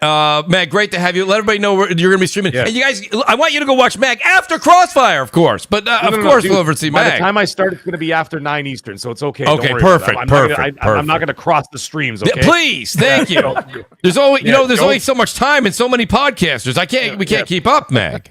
Venkman said, "Do not cross the streams," and I won't do it. Ever since Appreciate it. 1984, I will not do it. Anyways, yeah, you guys can catch me on the Mag Show. You guys know where I am. I released a couple videos today talking about Fable moving to 2027. Yeah, possibly. absolutely. Reaction to the Battlefield 6 trailer, but a whole bunch of other things, and I got some other goodies before the weekend. I'm streaming Borderlands tonight in honor of Borderlands. Let's 4. go. And then tomorrow night, back to everybody's begging me to go back to Silent Hill. So Silent Hill 2 remake tomorrow night on the channel, and then Nice. of course the videos and all that. So yeah, catch me on the Mag Show, folks. Anyways, you guys all have a wonderful night. Chat, you're awesome. We'll see you guys all later. Talk to you Appreciate later, it, all right, Mag. boys? Thank you very much, All right, Mag. Have a So- good night, Mag. boys. So Yeah, we're Mag. gonna thank you, Meg. So real quick, just so you guys know, we were talking about Wu Chang Fallen Feathers. By the way, shout out to Blaze 4K guys, and shout out to Erica for the win. I watched a lot of different reviews. Those two really nailed their reviews. So if you're interested in looking at picking that game up, also while the show was going live, I just got message from the dev team. They just sent me. Listen, it's okay. I don't mind not getting it before. I'm very happy. I see the poll here. I said, what else do you guys want to see on the channel? And you guys said game reviews, 32%. 226 votes. I appreciate that. So you know what? Maybe we'll do is I got the message. Like I said, right now, I'll start playing Wu Chang, and we will do a review on the channel. So that'll be something that I will be bringing to you guys. Again, check out Blaze 4K and Ericuts for the win, please. Great reviews on that game, and they both really kind of get into some insightful things about it that you may or may not have known getting into it. It's Souls-like, and I think you guys are really going to want to pay attention to it if you're a Souls fan. Shout out to Brian East. He says, on some level, we can understand $70 for PS5 games since the last price increase was during the PS3. $80 is simply outrageous, he says, to do this with the same gen. Shout out to Bathy J. I wanted to say this while Mag was still here, but he said you got to go. He goes, Mag said, do. Yes, he did actually one of his rants. So shout out to Bathy J. I appreciate it. Guys, the super chat's working. It's a miracle. I appreciate it. So let's talk about this. Death Singer, you've seen a lot of uproar in the community. with Moon Studios. I believe I put skipping because it was originally in headline saying skipping. I think it's a delay. I think it will definitely make its way to Xbox. But delay on the new game that they have, No Rest for the Wicked, to market conditions. And he really got into the fact that they're a smaller team, and they're looking for the squeeze has got to be worth the juice. Let's just be honest with you, right? The juice has got to be worth the squeeze. You guys take it however you want. But nonetheless, the market conditions. The juice isn't worth the squeeze. Absolutely. Lord Metroid, thank you so much. Wordsmith himself is here. Detzinger, what do you think, buddy, when it comes down to it? Is this a situation where we're seeing other games doing that, where they're delaying it, they're going on to Xbox later? It could be because of the complications with getting it to work on the Xbox Series S. It could just be that they don't feel like the sales are going to be there. This is a game, No Rest for the Wicked, just like Helldivers 2, not going to Game Pass. It would have to be for sale. What do you think, Detzinger? Is there a reason for the uproar, or did you read that and go, you know what, I don't like it, but I get it? What camp are you in? I mean, it's if you're a small team and you could only go one place, right? You have to decide, like, okay, where am I gonna get the most sales? Because if you have to choose where you're gonna go, and you can only make one version, then you're like, well, bear in mind it's already on PC, right? It's been out for a year or more on PC because it's in early access, and it's like very positive. Mostly positive, like people are absolutely adoring the game. So they're making upfront money from PC already before the official release, so they're gonna stay there. But to skip Xbox makes sense because you're like, okay, well, let's make all the money we can off PlayStation first because that's where we're gonna make the most money. Then we make a port to Xbox, and maybe a port to Switch 2 could possibly be there too. So it makes sense. Like if you're a small team, and you can only pick one platform. Like let's say I'm a 20 developers and I'm making a game, and I'm like, I can only make one version. Well, I'll make it for PlayStation because I'll get the most sales there. Right. More than likely, it's still a gamble at the end of the day because, like, you're an indie game. Yeah, sure, you got some headlines. That doesn't guarantee you success. So it has to be a good game, it has to be received well, and you have to hope that, you get room on the PlayStation main page in the store. Like, hey, here's our game, check it out. Detzinger, did you try this game? Has this game piqued your interest? It's been on, so I see Josh Ayers asking this, he says, is it early access out? So it was in early access. 1.0 has been released. So, Detzinger, you typically like those types of games. I mean, is this something that hits your radar as far as PC I'm talking about? I don't remember you bringing it up. By the way, it's a beautiful game. I don't know much. It's a gorgeous game. It is. It's just, it's been there, but I just haven't had the time to really play it. Oh, you have it. You bought the early access. No, I didn't buy the. Oh, okay. I'm sorry, misheard you. I didn't have the time at the time because bear in mind. No, it's fine. It released April last year, so obviously I was doing other things. So, but I mean, I was also. It's like I'm waiting for it to come out to early access, and then I'll just get it anyway. Because it's still technically in early access on PC. Oh, is it still on early access? I thought 1.0 was them exiting early access. Nah, because I looked up No Rest for the Wicked on Steam, and it's still early access. It's still early access. Okay, for some reason I thought 1.0 when they said the whole hoopla behind it was we've reached, that's our release. We're at 1.0. That's our release. I guess I stand corrected, Josh. If it is still an early release, then it is. I thought the whole push that hey, we finally got to 1.0. It's our big addition. We've got a ton of content that wasn't there before. I thought that was it, but I guess. I really think sometimes, and Jez, Detzinger, guys, chime in. Like, sometimes putting early access on something is like Hades 2 is in early access, isn't it, Detzinger? It was. Let me double check. Double check. It still is. Yeah, it was. It's no, yeah, it still is technically early access game. Yeah, Yeah, I feel like sometimes like you just don't get that buzz around something with a stamp of early access. You know what I mean? Like I don't know, that could be that. That's me personally. I don't know. I think because people are like, why do I want to take hard-earned money, put it out there, and play a game that even the devs are saying, after a year, it still doesn't have our gold seal on it.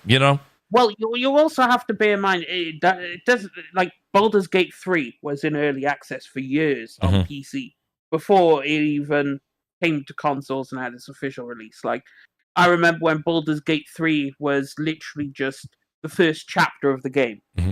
And like that was it. That's all they had was just the first chapter of Baldur's Gate 3, and people just kept replaying just the first chapter constantly. And then they started releasing bit more and a bit more and a bit more. But it makes sense because if you're trying to, Steam's policy on early access is, ridiculously good for the developers. So like, okay, well we could put it out there, we can get some reception, and you could also use like I did with Baldur's Gate. They used a lot of the feedback that you got from the players. Like, that's right. This needs fixing. That needs fixing. This needs. Maybe you could add this feature and that feature, and then when Baldur's Gate 3 finally releases, look at all the acclaims they got, and it was the community that helped build the game with them, and they credited that. Yeah, because they were like, okay, you could try everything. So there is valid reasons to do it because you could have, at the end of the day, when you fully launch the game, you'll have a better more polished game because you actually have real people testing your game in real time, giving you feedback. Oh, the concept. I think it's go ahead, Jez. The concept makes sense. A good thing. Like, Ready or Not, I was just looking. That's a game I've been playing. I watched you stream it. I watched you stream it. Was it last night or the night before? I was watching you stream. Jez. Hysterical. That game. I like that game a lot. But it came out early. I was just looking early access in 2021. It stayed in early access to 23. 23, yeah. And then they just released it to the consoles this past week. So, yeah. I early access is good, but you got to know what you're getting. And, for like an early adopter who wants to kind of try out a game, I know a big one that always does is Bugaboo, the one that does that destruction driving game that has a crazy physics of that. Was it not what is the name of that game? Now I'm drawing a blank on that one. It's the crashing game, that the Destruction Derby one that they do. They do like an early access, $30 you get in. You play around with the physics engine, you get a map or two, and then they add stuff, and some people like that experience. And then the game gets full released, and you usually maybe get it for the earlier price, the price before it goes up. You do. You got a discount. So like I think Steam, the thing is that I think Steam early access is awesome, and the reason why is because the nature of how Steam works. When you have forums, you have a keyboard in front of you. You could provide feedback. You could provide bug reports. You have that PC, that community that you could share and give that feedback. I think on the console end, early access, that connect to the developers and the way you could share things, like it's still limited. So that's why I think PC and Steam, the way they have it, it's and they kind of give you a list of what is expected, when to expect it. Yes, that changes. But they're very clear as to what you're going to be buying with early access and what the developers' ambitions are. So you have some knowledge. I feel like when they do it on Xbox, PlayStation don't even have it. But when they do Xbox early access, it's just a way of getting a game for cheap and we'll fix it later. And it's like you got to go to the forums, go online and try to figure out what they're doing. It's not very clear in the purchasing part of what you're getting, how long it's going to be. And I think Steam does a great job of it. And I think the nature of that, it's you kind of co-develop you're helping them develop the game. You also have to credit the Steam community, because that's one thing I'll give us in the Steam community, right? They want to do that. You're right. They will be brutally honest with your game, right? If your game is shit, they will tell you in the reviews too. Under the game. Yeah. Yep. They will tell you, your game is a piece of shit. Get out of here. Whatever. Yes, Wreckfest. That's what it was. But if it's a good game and it's like very positive and whatnot, they'll tell you, all the comments and everything will be, this game is fantastic. Keep it up. And even the developers will talk to them on the forums on Steam, because they'll be like, "Oh, what did you think?"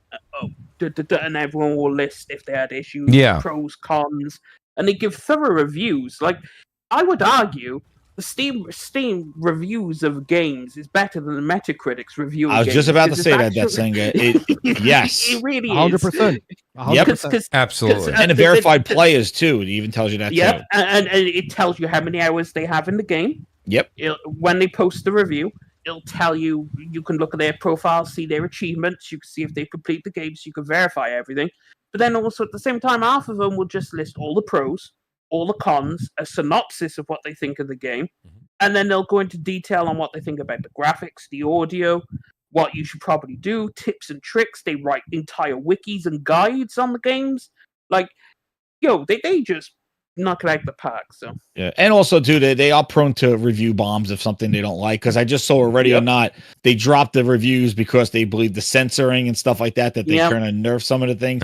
So yeah, it is prone to review bombing, and just the fact they don't like something is fickle, but they use it as a communication, Yeah, and I think it's really interesting, and I think that's where it belongs. And then if they want to polish it up on PC and stuff, and then make sure it's ready for prime time, and then go through certification to put it on consoles.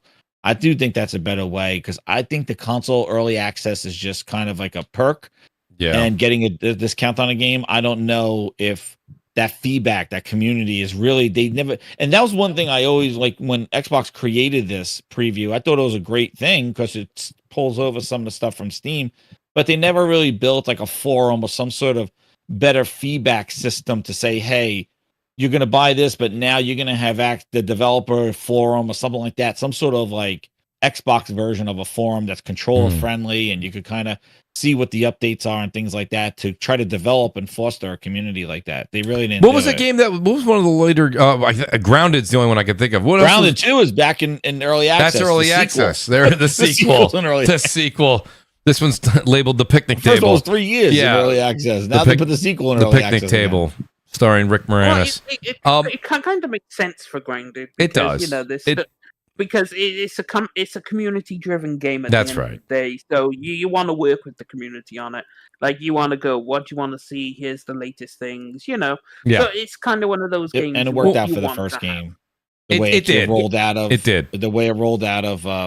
Josh! I remember one of the updates. They added bees and mosquitoes. I was like, oh my goodness, they're adding the bugs now. Josh makes a good point. PUBG, I think, was also. Oh yeah, PUBG was a big one early. I'll tell you, boy, that was a rough launch early access on Xbox. I'm not gonna lie. Remember the frame rates? It was like, oh my, drop it in. It was horrible. There was people in your group, right? They were in your squad. And they, I remember me and Crap, we were playing it. We had his buddy Graves, I think it was, and we had Xbox One X's, and he had an Xbox One day one. Yes, and he dropped it, and me and Crap are leaving. He's like, wait for me to get in the game. We're like, wait for you to get in the game. We've already looted 2 different houses. He's still in the place. You're still waiting? I mean, it was really, really bad. So wait, go ahead, Dessinger. I was just gonna say, I remember doing that because I was playing with the Shadow to the Iron Lords, Addict, King, and we were playing PUBG when it first released. That was hilarious because shit was bugging out all over the place. Yeah, the house would disappear. The thing is, I picked up a really nice gun. It just disappeared from my inventory. I'm like, really? Like that's the biggest amount of horseshit. Because I pick up probably my favorite gun in the game. It's beautiful. I'm gonna win. It just disappears. I'm like, okay, sure, yeah. Yeah, okay, okay, sure. Whatever you say. Sure. So Wise, let me ask Wise, the Wise old gamer. Wise, I know Wise has got a family and dinner going on, but Wise, I got to ask you a question. Wise, what do you think when you hear this from the Moon Studios, CEO, lead dev? And he says, listen, we're not saying, he's not saying skip. I think headlines said skip. That's why I have skip going along the news feed there. But is this something that aggravates you personally? I know that you talk to a lot of people in the Xbox community. Is this something that they're really upset about, or do you understand where the developer's coming from, or no, not at all? Well, to be honest with you, the people who I talked to about this, they are pretty okay with it because it makes sense. I mean, to be honest with you, this company, they had their things with Xbox time again before. I don't know what happened with the fallout with the something happened there. Yeah, something happened, and we don't know exactly what transpired. But But look at their own standpoint. This game is it for them. Like if this game cashes out, they keep the lights on. If they don't, then they're facing trouble. They're in a financial dire situation. So they can only develop for one console. So they would be foolish to develop for the Xbox console. It doesn't make any sense for them to develop on the Xbox console. Like common sense would say, if the numbers are more on PlayStation, do it on PlayStation. And then what I think they're doing, as I said, is they're trying to bring it on PlayStation. They're trying to get a buzz there. And then they're waiting for Xbox to bring over the bag for Game Pass to help them with the offset. So that's what I think their strategy is. They're just going to put it out there, and I think they're just going to sit back and watch the show, if you will. Yeah. And hoping for the big payout from Game Pass. And I think Xbox will do it. I think Xbox will definitely do it for their fans. I'll tell you, I mean, I'm not going to lie to you. There's certain games I enjoy playing on PC, certain games on console, and this is a game that like I honestly didn't think it was going to come to console, period. I know they may have mentioned it a year ago and changed, but you know how that happens. Like you were just saying, Wise, if it's not there and it doesn't make sense, it's not going to happen. So I didn't think it was going to, but I will definitely pick that up on PlayStation because that's a game that I would love to just kind of jam out, couch game, just chill. You know what I mean? I don't know. It's a gorgeous game. If you guys loved Ori, it's not like Ori, by the way, right? They know what they're doing. It's not like Ori. It's a completely different game. But if you love the like action RPG. Right. Yeah. Right. Thank you, Lord Metroid. I'm actually looking forward to playing this on my Portal or something handheld. Yeah, that would be a game that I would love to do that with. Great point. It's definitely got a handheld written all over it. All right, so here's the thing. So now Lord Metroid is probably going to just literally drool on this topic. He loves this topic. We got to talk a little bit about the Switch too, and I'll give Lord Metroid his time in the sun. But Jez, get ready because you know how we got to talk about how the media goes in sometimes. It was a piece of trash game that came from a B studio from Nintendo. They had no other fucking game in their pipe works that could come out in soon time, so that's why they pushed this one out. That's the reason. No. So wait, so it's gonna sell. It's for kids. It's trash. All this, yeah, okay. Lord Metroid, what do you think here? Now let's talk. We'll talk about the hardware first, then we'll get into Donkey Kong and of course Mario Kart World. Listen, it broke records. 1.6 million, I believe, in the was it the first month, guys? Please correct me if I'm wrong. Okay, 1.6 million. Go ahead. I'm going to let you ask him his question. Yes. But if he says the Switch 2 is an exceptional piece of hardware that is doing phenomenal things, I'm going to bounce his check. I'm going to cancel his check. I'm taking that shit. I don't give a fuck what he says about sales. I don't give a fuck about how much he enjoys. You're wasted with Wise money. His name is Lord Metroid. But if he comes out and says, this is a technological powerhouse, me and you are going to go fight. You don't pay me shit anyways. Anyway. What do you think, Lord Metroid? Let the bitch say this is a powerhouse. Come on, go ahead. He's cutting your inheritance, Lord Metroid. If you say anything about that, but I'm gonna have to collect anyway. Yeah, I think it's the Switch 2 is a phenomenal handheld for what it is, and I don't have to tell you, the sale numbers speak for themselves, right? Forget about what the critics say, ultimately the customer buys what the customer wants, right? And the Switch 2 is selling well because Mario Kart World and now DK Bonanza, they are great exclusives, and if you have great exclusives, people will buy your console. It's as simple as that. So yeah, I think the Switch 2 is a really good piece of hardware. It's a good handheld. Sure, it's not gonna conquer the world, but for what it is, it's a good upgrade. You know what I mean? The magnetic Joy-Cons are cool. The screen is pretty good for what it is. I mean, all the upgrades that I tested, I played Echoes of Wisdom, Link's Awakening, Breath of the Wild on the Switch 2 runs like butter.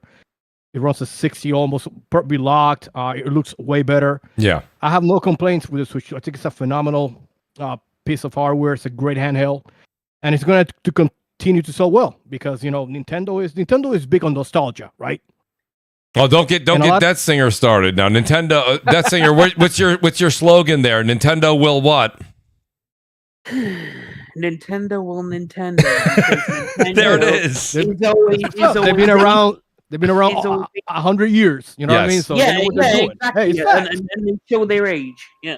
And say what you want, but Nintendo, they have legacy IPs. That few few companies can match, right? So yeah, I'm very happy with the Switch 2. I have no qualms about it. I mean, sure, maybe people might say, oh, the hardware could have been better, but I'm not worried about that because Nintendo will always optimize their first party games to run well. And at the end of the day, if you get a Switch 2, you're probably getting it to play, their first party games. I will say You this. bought that 480p camera, didn't you? No, I'm not buying that. You crazy? I'm not buying that crap. Hell no. What? So let me say, so Jez, I'll go to you because I'm really interested. I know you do a lot of hardware reviews as well on your channel. I did pick up the Switch 2. I will say a lot of things that Lord Metroid said, especially when it comes to IP exclusive games. I'm a sucker for the nostalgia. I grew up on Nintendo. I had a Sega Genesis as well, but I was definitely a Nintendo guy by a landslide. But I do have to say, my only counter to that, and I'm not even talking, but you can talk about Donkey Kong, you can talk about Mario Kart World. I have yet to actually say that while I'm playing the game, going from the OLED screen to this one seems like a downgrade. I haven't seen this new power that the new console has yet. I'm sure we'll see things like in the new Zelda Mario games that are going to be coming out. Hopefully, a Luigi's Mansion 4, if anybody's listening. But Jez, what was your take now? I mean, because people are buying it. They are buying it. And you can't say, oh, it's the natural gravitation. That's kind of bullshit because the Wii was a phenomenon and the Wii U was an absolute abomination. So, yeah. I have to say, like, the Switch hardware, it feels like Nintendo, it definitely feels like a pro Switch, like, to me. Like, I really don't see it as like the Switch, like a Switch 2. I really think it's like definitely an adult version of what the first one is, because the first one, putting them side by side, one looks like it came out of a like somebody printed it, 3D printed it, compared to what the Switch 2 is. I really think that the hardware that they've had, it feels much more premium than definitely the first one. I like the magnets on it. I like the kickstand on it. I like the larger screen. That's one thing, especially I have a lot of PC handhelds that I went through and stuff, and that 7-inch on the ROG, pause. It's that 7-inch 1080p. I need 8 inches. Yeah. Pause again. Man. It's about 7.9. It's 8 inch. You know what I mean? Whatever. Oh man. Oh no. Pause. Hey, every inch matters. Pause again. Holy Jesus. It feels good. Does it feels good in the hands? Yes. Yeah, it feels good in the hands. Smooth. It's hard. Oh shit. Pause. Put the kids to bed. Yeah, so, what are we doing? No, I like the larger screen on it. I think that, I haven't really played a lot in handheld mode. I've been playing it mostly docked to OLED. And I could tell you, when you put on a Switch 2 game like Mario Kart and then go to the other Mario Kart, you could definitely see the resolution increase in the game from the Switch one. Definitely. 100%. And you see that on the TV. And I have to say, up on a huge like OLED TV, the Switch games look great. The Switch 2 games look good. Like the Donkey Kong looks good. The Mario Kart game looks good. Yeah, they look great. Like they pop. Like they have that. Another thing about Nintendo, another thing people don't talk about Nintendo is Nintendo makes hardware for their games. They don't make hardware for third parties. Exactly. Yeah. So like I'm not playing third party games on there. I'm playing their games. And I like I have to say, like the menus run fast and all that stuff that I'm glad that they needed this, but it did take a long time to get here, and I would have liked to seen like something. The criticism I had with it is I wish that there was something more like, and like another thing. I think that mouse thing is not enough to be like, oh, and here's our new gimmick or new thing. Like I wish that wasn't enough.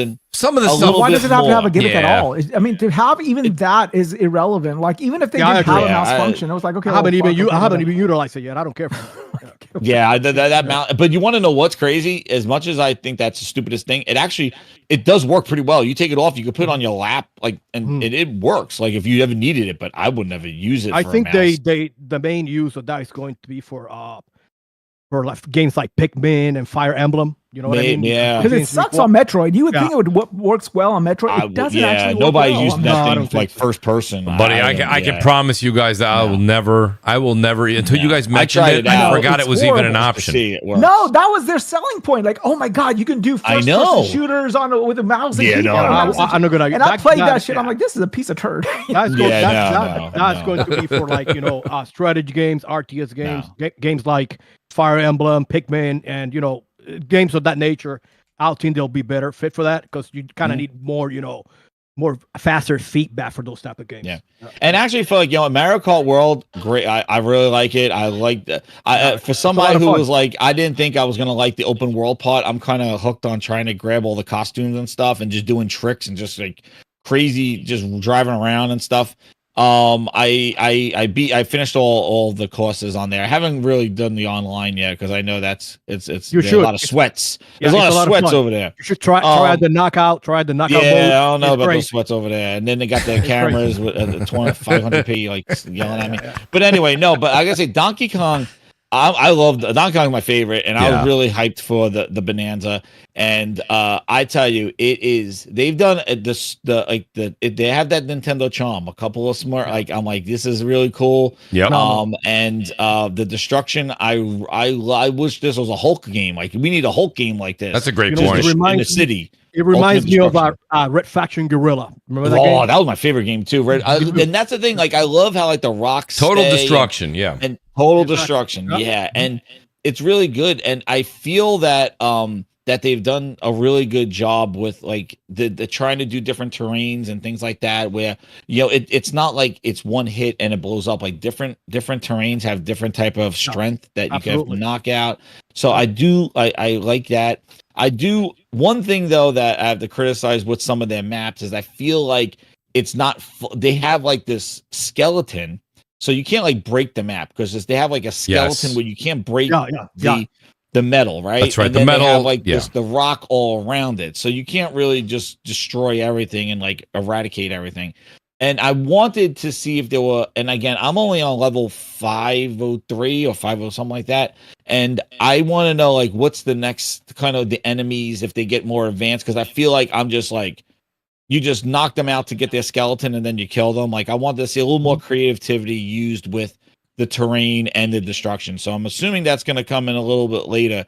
But as of right now, I wanted to see more of it. That's my own criticism of it. But I think it is an addicting game. You just want to dig and just find all the stuff. And, it's weird that you say that, Jess. I do have to agree with you, though. It's funny because when I was first starting to play it, I was like, oh, my God, you can destroy everything. You can go as far down as you want to go or as far up. You can punch up. And then I saw that, that like you said, the skeleton or that metal, that gray basically outer liner. And I mean, here's the thing, though. At the end of the day, as much as I think it does take you a little bit out of it, at the end, you would have to. I mean, it's Donkey Kong, not Dig Dug, right? So it's not like you're going to keep going all the way down in Minecraft or something. So I think that was something that they kind of had to do. I was kind of hoping, and now I've only been playing it in docked mode. It sounds like you guys. Okay, I didn't know if you guys are playing handheld or not. In docked mode, I will say again, I'm seeing some of the power of maybe if you would say the Switch 2 and the fact that the world is what it is, open world, and you can destroy a lot of it, but graphically, I'm not seeing anything that's like mind-blowing. Or would you guys say that you disagree? It's very colorful. The best that's part about about this game is not that it's any individual component, and this is quite literally one of those games that the sum is greater than the individual parts, right? Okay. Okay. It's like one of these things that, like in most other games, if they had this destruction environment, that would be the entire game. That will be your gameplay loop. Yep. This game has a story built on top of that. It has platforming built on top of that. That this digging is just one aspect of it, but it is not the whole thing. And that is refreshing. Once you get to the different transformations, Mooch, and it's like Jess said, all the levels change. Once you get to the different layers, the environments, it's harder to break them, and there's a lot of physics in this game. Like if you do, for example, like surfing on different surfaces, depending the surfing you do, it'll degrade faster, and that is pretty cool. That's a lot of immersive sim in this game. Okay. For sure. Yeah. So I'll tell you guys. I told Lord Metroid this. So I only got a few hours into the game. You're probably wondering why it came out on Thursday. Well, let me tell you why. So I went and got the game at Best Buy on June. I believe it was June 5th, right? The Switch 2 launched. And they're like, would you like to buy any games with it? And I said, you know what? Normally I would buy the physical edition, but I said, no, it's all right. I said, listen, you know what? I said, yeah, while I'm here, throw it on the tab. I said, let's get that. Best Buy delivered my code yesterday. What? Yep. I had not received anything. By the way, if you go on the Best Buy and you go ahead and look at the product and look at the reviews. Well, I don't know if it was reviews under only purchase or if you could look at them. People saying, I didn't get my code. I had to talk to Best Buy management twice by email, one by phone, actually, and then I got the code yesterday. It was an absolute catastrophe. Now, I'm a Best Buy fan in the sense of hardware. You want to go in there, buy something. They are really good with any returns, especially within, of course, within policy, this and that. This was horrible. I never buy games from Best Buy ever. It's the first and the last. It was awful. So you guys are all way ahead of me here. I'll be playing it over the weekend as well as Wu Chang. But So I you mean, bought Fallen the digital Feathers. and not the physical. Why? I did buy the digital. I don't have a good answer for you. I would say probably 80% of my Nintendo catalog is physical. The only reason I was gonna say, and it doesn't now, Donkey Kong is that's a Switch 2 exclusive, correct? That is not playable Yes, on it is. Switch 1. That is a Switch 2 and a full Right. game Yeah, on it the is. disc. On the little Right. cartridge. So I was going to get the physical. Like I said, it was just one of those things that was there. They're like, "Do you want to buy the game?" And I said, "Yes." And I immediately kicked myself. And now I know that for certain that was a bad mistake. Go buy them physical for Nintendo. But I always do. I always get all my games. I was actually Yeah, torn. That was I why I had asked Metroid. Nintendo Always. gift cards. I use got like them. 80. Yep. I got like 80 physical Switch games. oh, Lord Metroid, no one is doubting that at You all. know what? And I would No say that's joke. smart because those things are going to get up. The physical stuff going on nowadays. I know. Yeah. The trade-in value, not even trading at GameStop. I mean, like the Especially nostalgia of it. Nintendo games because they never. Yes, and Yes. it's crazy 'cause all these gaming conventions I go to, I look at the stuff and I'm like, dude, I had all this stuff. Where is it? And they're selling it for triple, Yep. like super scopes and all that retro stuff. It's all about the physical stuff. So, Oh, like, yes. especially with Nintendo and anything you could get physical with like that nostalgia.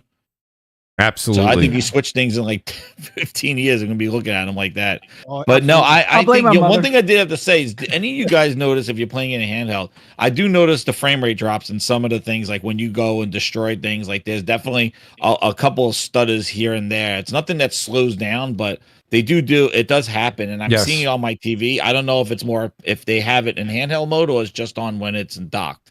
Yeah, I kind of say because I keep my Switch docked up about 99% of the time. Mhm. But now that you mention it, I'm gonna give it a swirl on handheld mode and see how it runs. But I always play on dock because I have a LG OLED.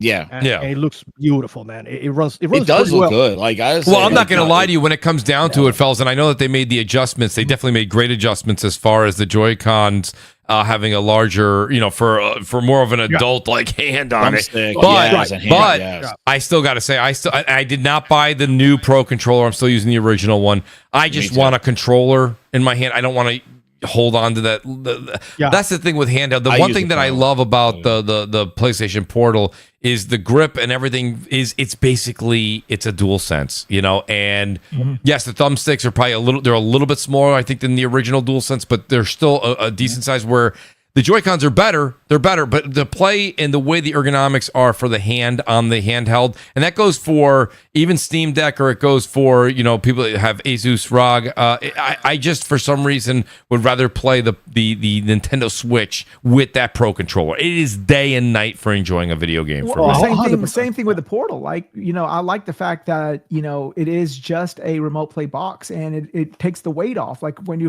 hold my Asus, it's pretty heavy after a while. Yeah. I don't have, build up. I don't have the Portal, but from what I've seen, it's a dual sense, right? That's what it is. It's a Basically, dual Single sense screen. basically Yeah. for what's that? Remote play, basically. That's Right, it. Yeah. right. Yeah.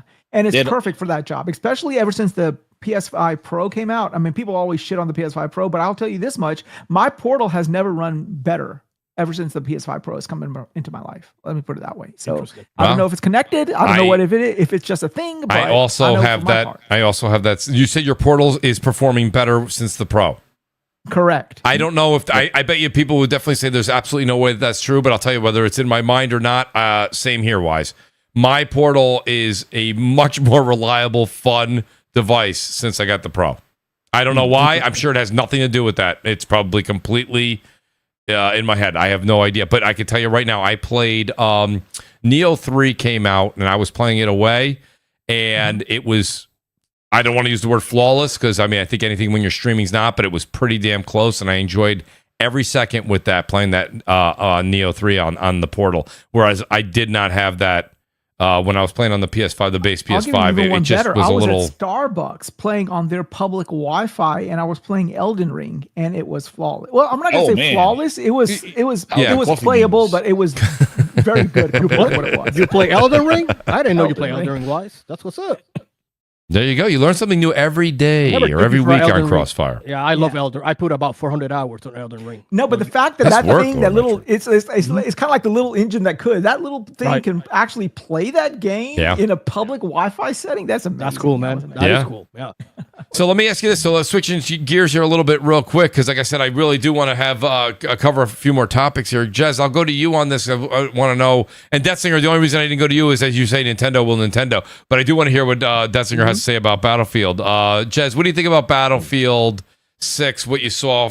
I'll just leave this real quick. Then I want to hear your take. I was I was pleasantly happy, I guess I'll say, with what we saw. I wanted some gameplay.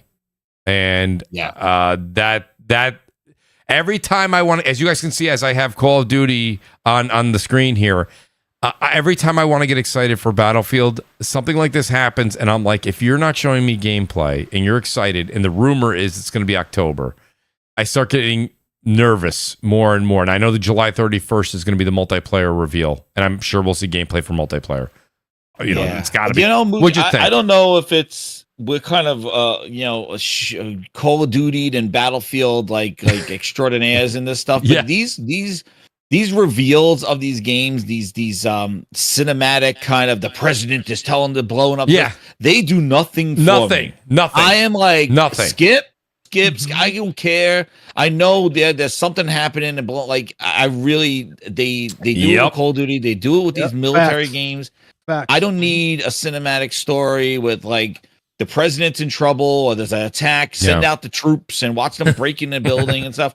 But I do have to say, I did like the destruction that they were showing. Now the problem is that is not game. That's not gameplay. Helicopter going into building blowing up. Like that's why we need to see gameplay. You gotta see these cinematic things. Don't.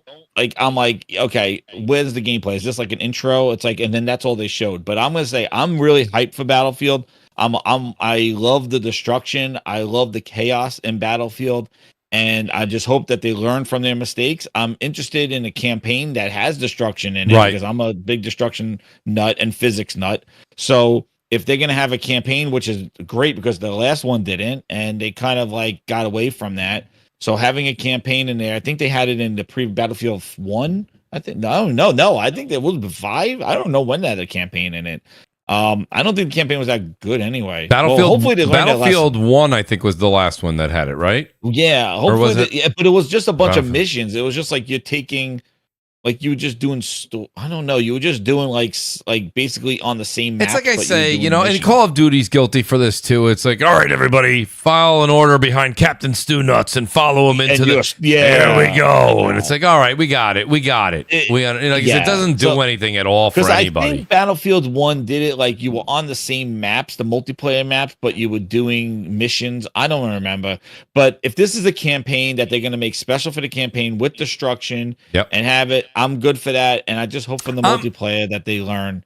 Hopefully, it doesn't come out as 2042. Hopefully, that's it. Because they did a big reveal for 2042. Remember, they were like, "Oh my God, it's a tornado, and you can fly in it." Yeah, tornado. That should be good. Yeah. I need more than that. I never mind when it's going to launch. How it's going to run at launch. That's the problem. It's we're gonna be sitting in server rooms waiting to boot up. I remember. That's always been a thing that grinds my gears, dude. I hate that when they make you pay for like early access to these multiplayer games, and you pay for early access, and the first 3 days you're sitting there waiting for server rooms. And it's like I paid for early access, not to sit and wait while you figure out your servers. Going, we weren't expecting all these people. You're on queue. You're number 10,000. Yeah. Welcome to early access. Maybe you can play tomorrow. No, but I'm getting tired. Like as you were saying, they showed this trailer. This trailer looks hype, but there's no I mean, that game could come out like I don't know what I'm doing. Am I flying a a helicopter through the building, knocking it Ain't down? no gameplay. Right, what are we doing? So zero gameplay. The fucking No gameplay. tornado last time looked good. I was excited with the tornado. But And then when you see the tornado, it's like, oh, there it is. Oh, there it goes. I'm like, The thing okay, is, that's I it. can actually speak on this. Go ahead, Dead Singer, please. Go ahead, Because go ahead. I've seen gameplay. What? Shout out to people I know got into the alpha and the beta test. Okay, all the right. alpha test and Let's go. whatnot. just go ahead and name drop. Why don't you? Go ahead and name drop. Go ahead. No, no. No, Go avoid ahead, kidding. go ahead, drop a I couple have bars here. I've seen gameplay, and obviously You've with seen the things. alpha, What do you think, So, Dead Singer? I mean, it's got everything. As I was having conversation with who was playing it, it feels like Battlefield 4. Okay, Battlefield that- 3, we're back to that time. That's good. Like That's good. the destruction is pretty fleshed out. Like you can destroy buildings, and you'll find there's like, gas canisters and stuff next Oh, to yeah. buildings. If someone runs Blow in 'em the up. building, you shoot it, and it destroys the entire front of the building, Yep. and all the Oh. floors collapse and everything. Because they only had like one map or two maps. They have all the tanks and vehicles in there. It was like a city map. The time to kill was good. It feels like Battlefield. There's a lot of destruction. You have the obviously helicopters, tanks, whatever. There obviously being an alpha, there was like some bugs and here and there. The maps were nice and big. Played a bit of Conquest, a bit of Rush. So it looks like it's got the makings of going back to the Battlefield 3 and 4 days. It's got the makings That's of it. because great. they've That's great gone back news. to Good. their That's- roots. wow. It feels like That's encouraging. they've Yep. gone back to their roots, which was the Battlefield 3 and 4. Well, they got to learn. So the destruction is all over the place. Like buildings were blown up left and Yes. right. People just aiming the tank and just shooting the building. That was there. So I have high hopes that they have the big set pieces again. Maybe they didn't have any maps with the big set pieces, but I imagine it's only 2 maps. So I mean, being Yeah, realistic. I love you know. Levolution, man. I But- love but like the- there's an event that changed the map. Like, Yes. the Yeah, play. exactly. I thought that- Like- and they like didn't have that breaking in the- the other one. Yeah. Like breaking the dam or destroying Oh, a the skyscraper tower in fell China. down and everybody's running on the tower. The like city in China where there's that big tower in the middle and you could blow out the support beams. Yes. The entire thing will come down. That's all I do. Uh, I would just go there and just try to knock it down. And the best thing is you're fighting. You're fighting inside the skyscraper, and all you just hear the boom, and you feel the vibration of the building shaking. Yeah. You're like, oh, this bitch is Yes, coming down. that- Let oh me my jump God. out real quick. That was I the don't wanna best, be- man. When that was Battlefield 3, man. When that building was Yep. shaking and you just watch it come down and everybody's jumping off with parachutes, I'm like, I was like, yes. It's great, and I could so be like 0-30, but like I'm like, that was awesome. it has the makings of what it should be. So I have high hopes. Like I initially thought, oh no, this is gonna be. I'm not entirely sure. I don't trust you after 2042. But after watching him play the alpha, Mhm. I think they got it. I think they're back. I think Battlefield's back. And it looks like Here's it's my back in opinion. current times. It's not like the futuristic weird Yes. stuff, right? Mhm. Yeah, like Yeah. drones Yeah, and bots and it mechs, looks yeah. more modern / It's- slight future, but not too. Yeah, too slight much future, too much. yeah. Well, I was gonna say, Yeah, don't it's- don't count drones out yet, Jez. That seems No, to drones be, are in it. I'm not gonna say I hate Drones- drones, but no, I'm just well, like I we don't mean, need robots. Well, I mean, to be fair, drones is current now. Yeah, Right. drones are It hard. makes Yeah, it- no, like so, yeah. you No, I know, meant more like drones- mechs or something. Oh yeah, no. Think They no is, robots or they- anything because it's They're grounded. not going as far future as Black Yeah, Ops 7 no. is. Yeah, Like Black Ops 7 is going a bit more future, but Mhm. the guns feel fine. All the attachments are back. You could kit out the whole gun. The class-based system's back as well. So it's like Wow.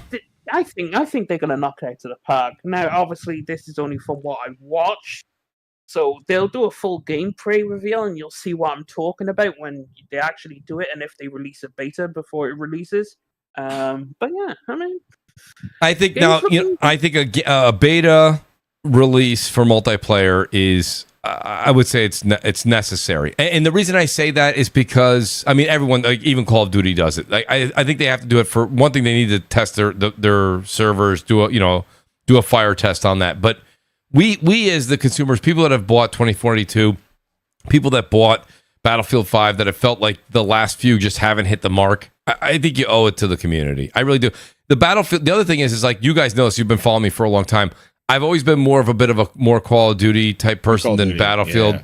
And I will say this much: since Battlefield's been kind of MIA, and the last two, just 2042, didn't interest me at all. At all. I understand everyone liked it. If you liked it, that's not my bag at all. I didn't care for it. So. But I will say this much, and Jez, I think you guys know me well enough. That singer, Lord Metroid Wise. I'm at a point right now where this fall, I've never said this. I'm really rooting for Battlefield. I've never said this because it's not that to say I have now the amount of hours I have into Warzone and Call of Duty is so ridiculous that I really want to play a different game. Like, I'm not going to sit here. Like, I'm going to have Black Ops 7. I'm not going to. Ready or Not is a good one to get to get you ready. It's interesting you say that. But, listen, it's basically, it's a much more strategic Rainbow Six Siege, right? Oh, you can't do what you're doing in this thing. Not at all. Yeah, because it doesn't matter. Sometimes, if you play a game, it doesn't matter what game it is. At some point, it just becomes stale, right? You want to try something different. Yeah, that's why I'm gravitating to that. I've been liking it. It's Ready or Not, but the thing about it is I watched you playing. Here's my thing. I think you were playing solo, right? Yeah, yesterday I was playing solo. I really want to left me alone. Yeah. I preferred. That's a game where I'm only playing that with friends, with a squad. You know what I mean? Like, I don't know if I would want to jam out to that solo. That's me, by the way. That's not. Well, I'm gonna say the thing with the solo part, they have a thing where you have to manage your team and their psychology. Where if you die and stuff, they will get anxious and like not listen, and then they will go. You have to put them into therapy. So you got to manage your team. Oh, wow. Otherwise, you'll have no team to go in because they'll all be like freaked out or retire or leave. Oh. So there's like a whole and there's permadeath with them as well, and they do have perks. So if they die, you lose the perk. If you take them on more missions, it like XCOM? It is like XCOM. It is. They're like XCOM. It is XCOM too. It is XCOM. That's what I've been saying. Panicked, they'll get injured, and you have to put them onto the side. I had to put them in therapy. You could fire them. And the thing is, like permadeath was obviously and they all have perks. So like one will have morale. Like there is a cool, and there's a lot of missions, and every mission is different, but it's a cool campaign type thing without a story that you got to kind of manage your team. Because I had a situation where they watched me die like 3 or 4 times, and they were like anxious. They like one guy just quit. And I couldn't fill in the slot. He like resigned. And then I went in with 3 people and it was not good. Yeah. So, and you can't quit. When if you're playing a game and going, I don't like it and I want to quit, it says it'll destroy the morale of your team if you do this more frequently. So like the team won't trust you.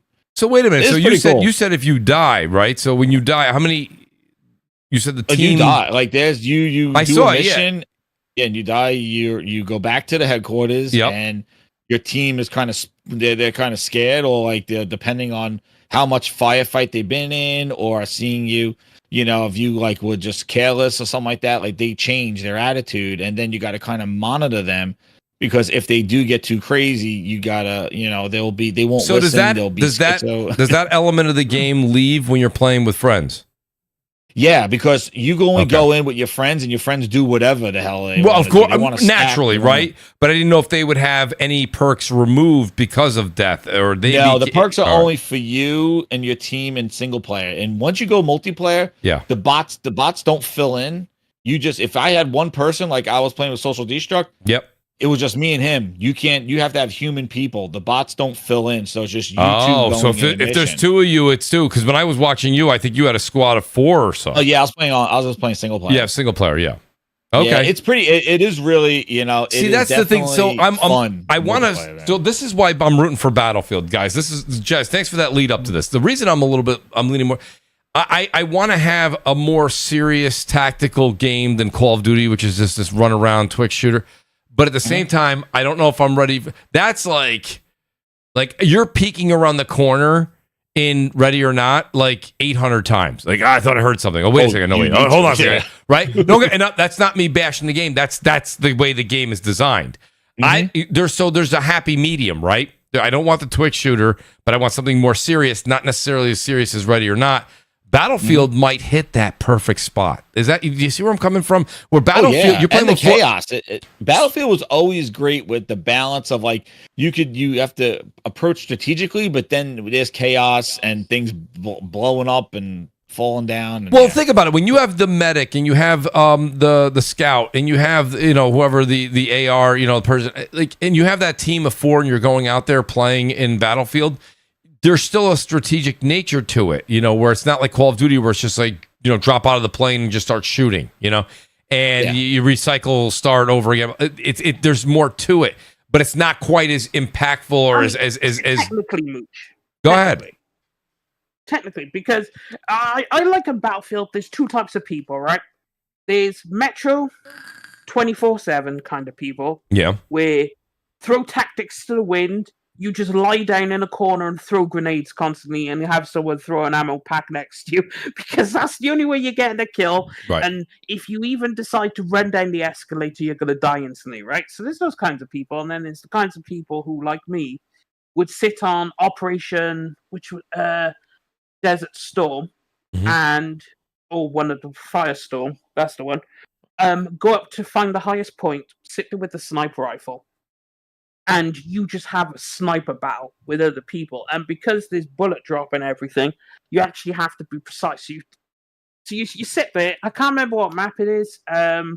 Gulf of Oman, where you spawn on the aircraft carrier field, the US side. And you just lie down on the aircraft carrier and you just have a sniper battle all the way across the map. They'll be on the other side, you're on the other side. And you just see, who can actually hit the other person. So it's hilarious, and there's a lot more tactics to it, but it does generally boil down to, holy crap, there's a tank. It just shot me. Oh, well, what can you do? That was my biggest problem. Like, oh, there's a tank. Oh, it landed on my head. Great. What? So... Here's the thing. It's like, if you want more tactical combat, you'd want something like Siege. Rainbow Six or Ready or Not, honestly. Ready or Not, I think is even more serious than Siege. I mean, I think the Siege community would hate me saying that, but I'm just saying I think that Siege is definitely a red team go kind of thing as well. But I all the reviews and things that I'm reading, and when I watch Jez play, it's not the same as playing myself. But I played Rainbow Six Siege back in the day, and Siege seems to be a little bit more. It's a little more forgiving. Yeah, forgiving. I don't want to use the word arcadey. That's not true. But they have a little thing. I would say, the thing is with Battlefield, I really hope that they really get the squad. I felt like they did lose definitely in 2042, like that squad mentality and having a balanced team and going in. Like it really, it kind of got crazy, and it was confusing too with the way they did the classes and then the characters. And again, that's the other thing we need to see is how they're going to monetize this thing. Are they going to do heroes again? Are they going to, what are they going to do? EA being EA and shooters what they are. What are they doing? Like, what's going to be the hook? What's the leveling up? Are they going to offer, these specialists, and the specialists have certain abilities? So you got somebody running around with an ability. I don't know how they're going to do it. But that's another thing. So a lot of the stuff they didn't show. So we'll see how what they do moving forward. They do have that. The class system's back. The class is back. Yeah. You have the assault with the defibrillator. So they don't do the specialist anymore, or? Yeah, they do. Because there was assault. They had different abilities, like a hook shot. The other guy had a. Hook shot is not in the game. They have the classic back. So you have like defib on assault. You have the guy that drops the ammo pack. I can't remember what it is. It's not special. Mechanic or the Mechanic's the guy with the rocket launcher. The torch to heal. The torch. To repair vehicles or kill people with. What was it? It's assault's the assault rifle. With the defib, then you have mechanic, which is the guy with the SMGs, and then thing is they kept a lot of that back because I was watching people just run around with the defib, trying to get kills with the defib as you did back in the day, but it was limited. All guns could be used across all classes, but stuff like the defib seemed locked.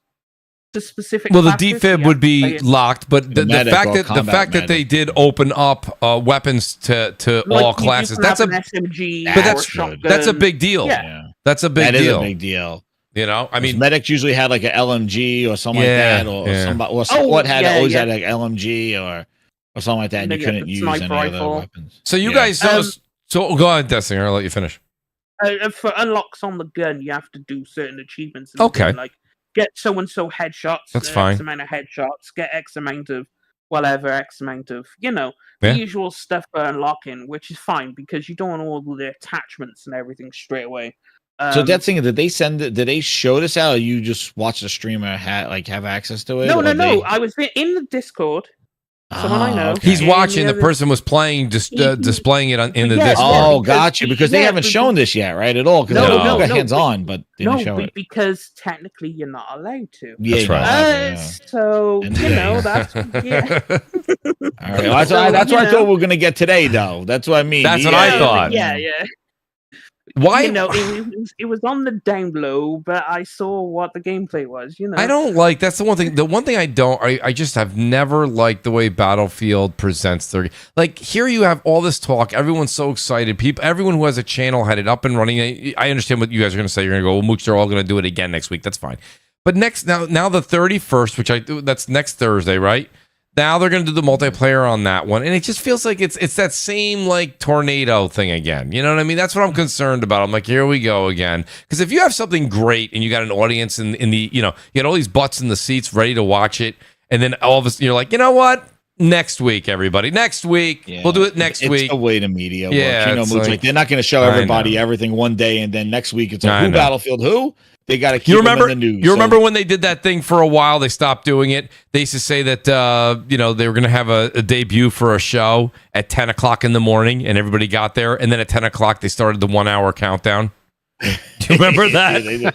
I'm telling you, they've got to keep themselves in the news. Like oh, I'm now like, stay tuned what for the multiplayer. hell is this shit? You know, so it just it kills me.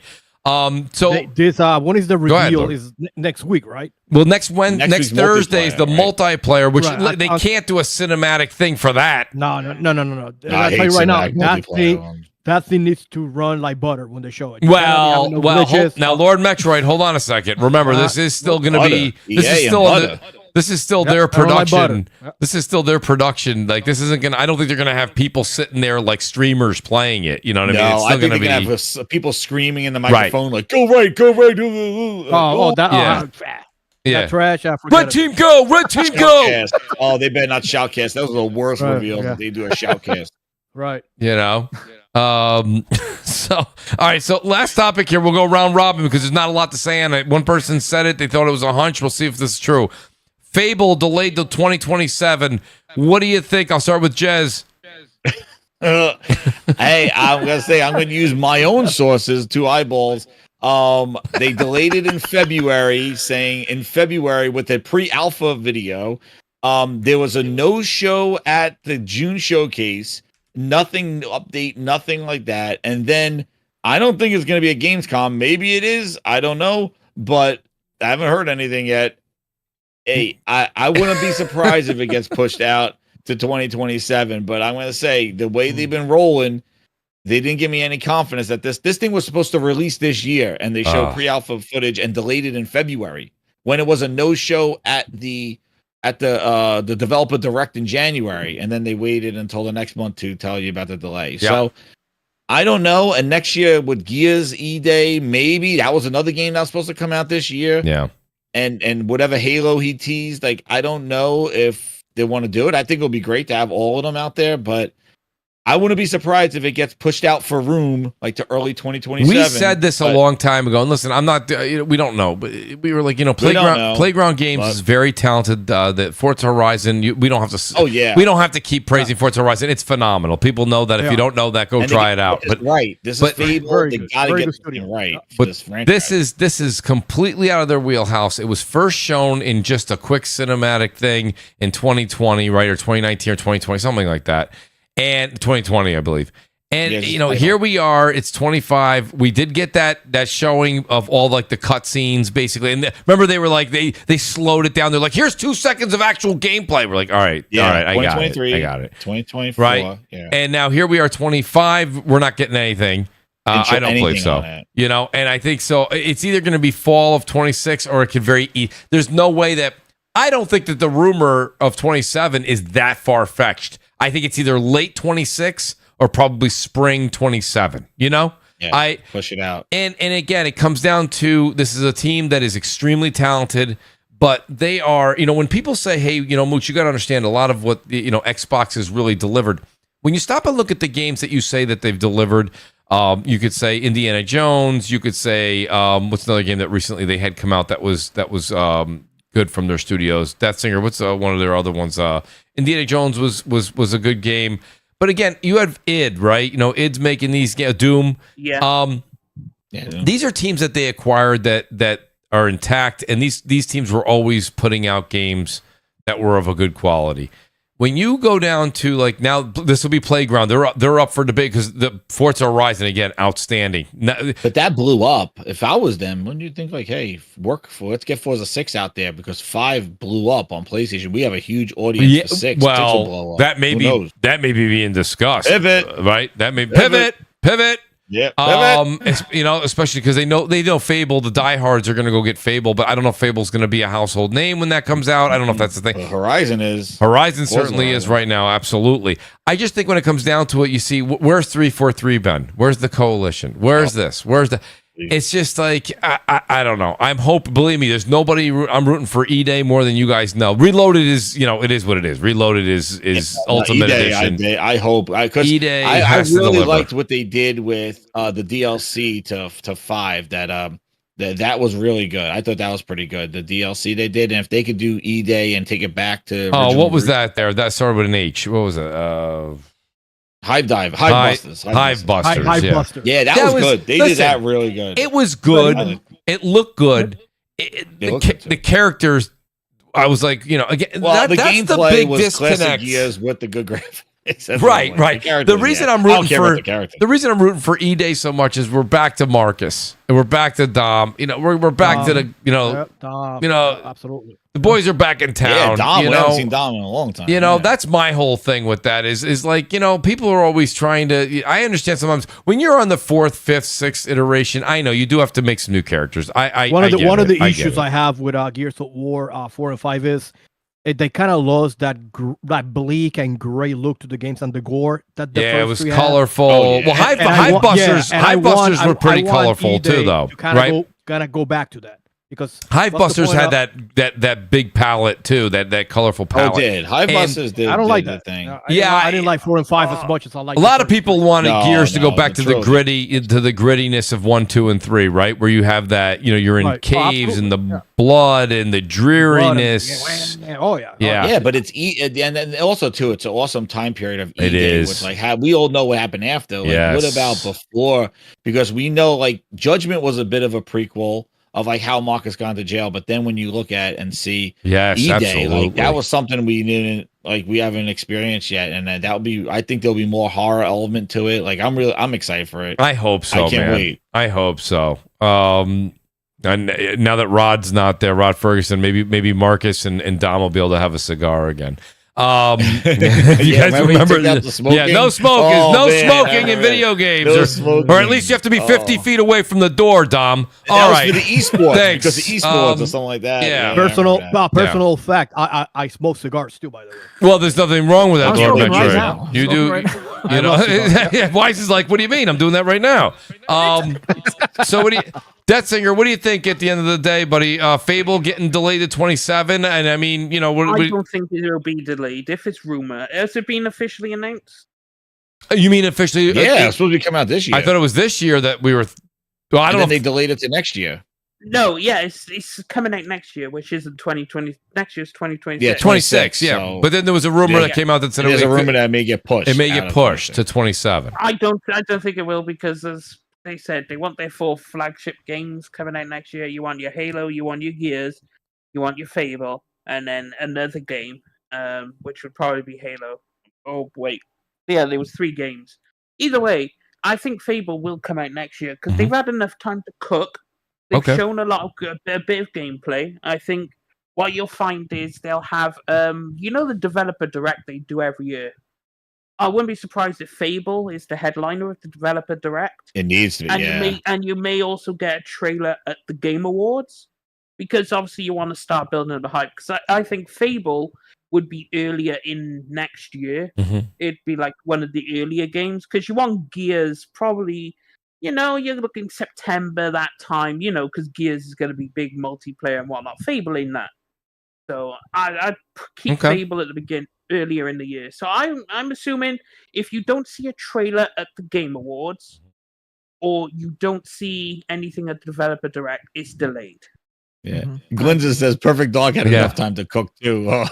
That's true. Glinza. Yeah, I mean, but to be fair, And I that's the thing. Like, is it understand. gonna make who know? And the thing is, they've been moving pretty aggressively with their pivots, their changes.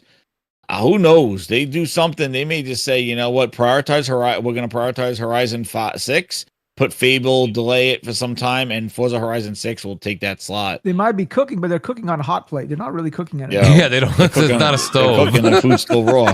Hey, Mooch. Yes, what do I've you think? noticed Warrior in the chat's been saying something. I posted something in the DMs real quick. Oh, I'm sorry. I apologize. I did not see that. Just to answer Warrior's question. Oh.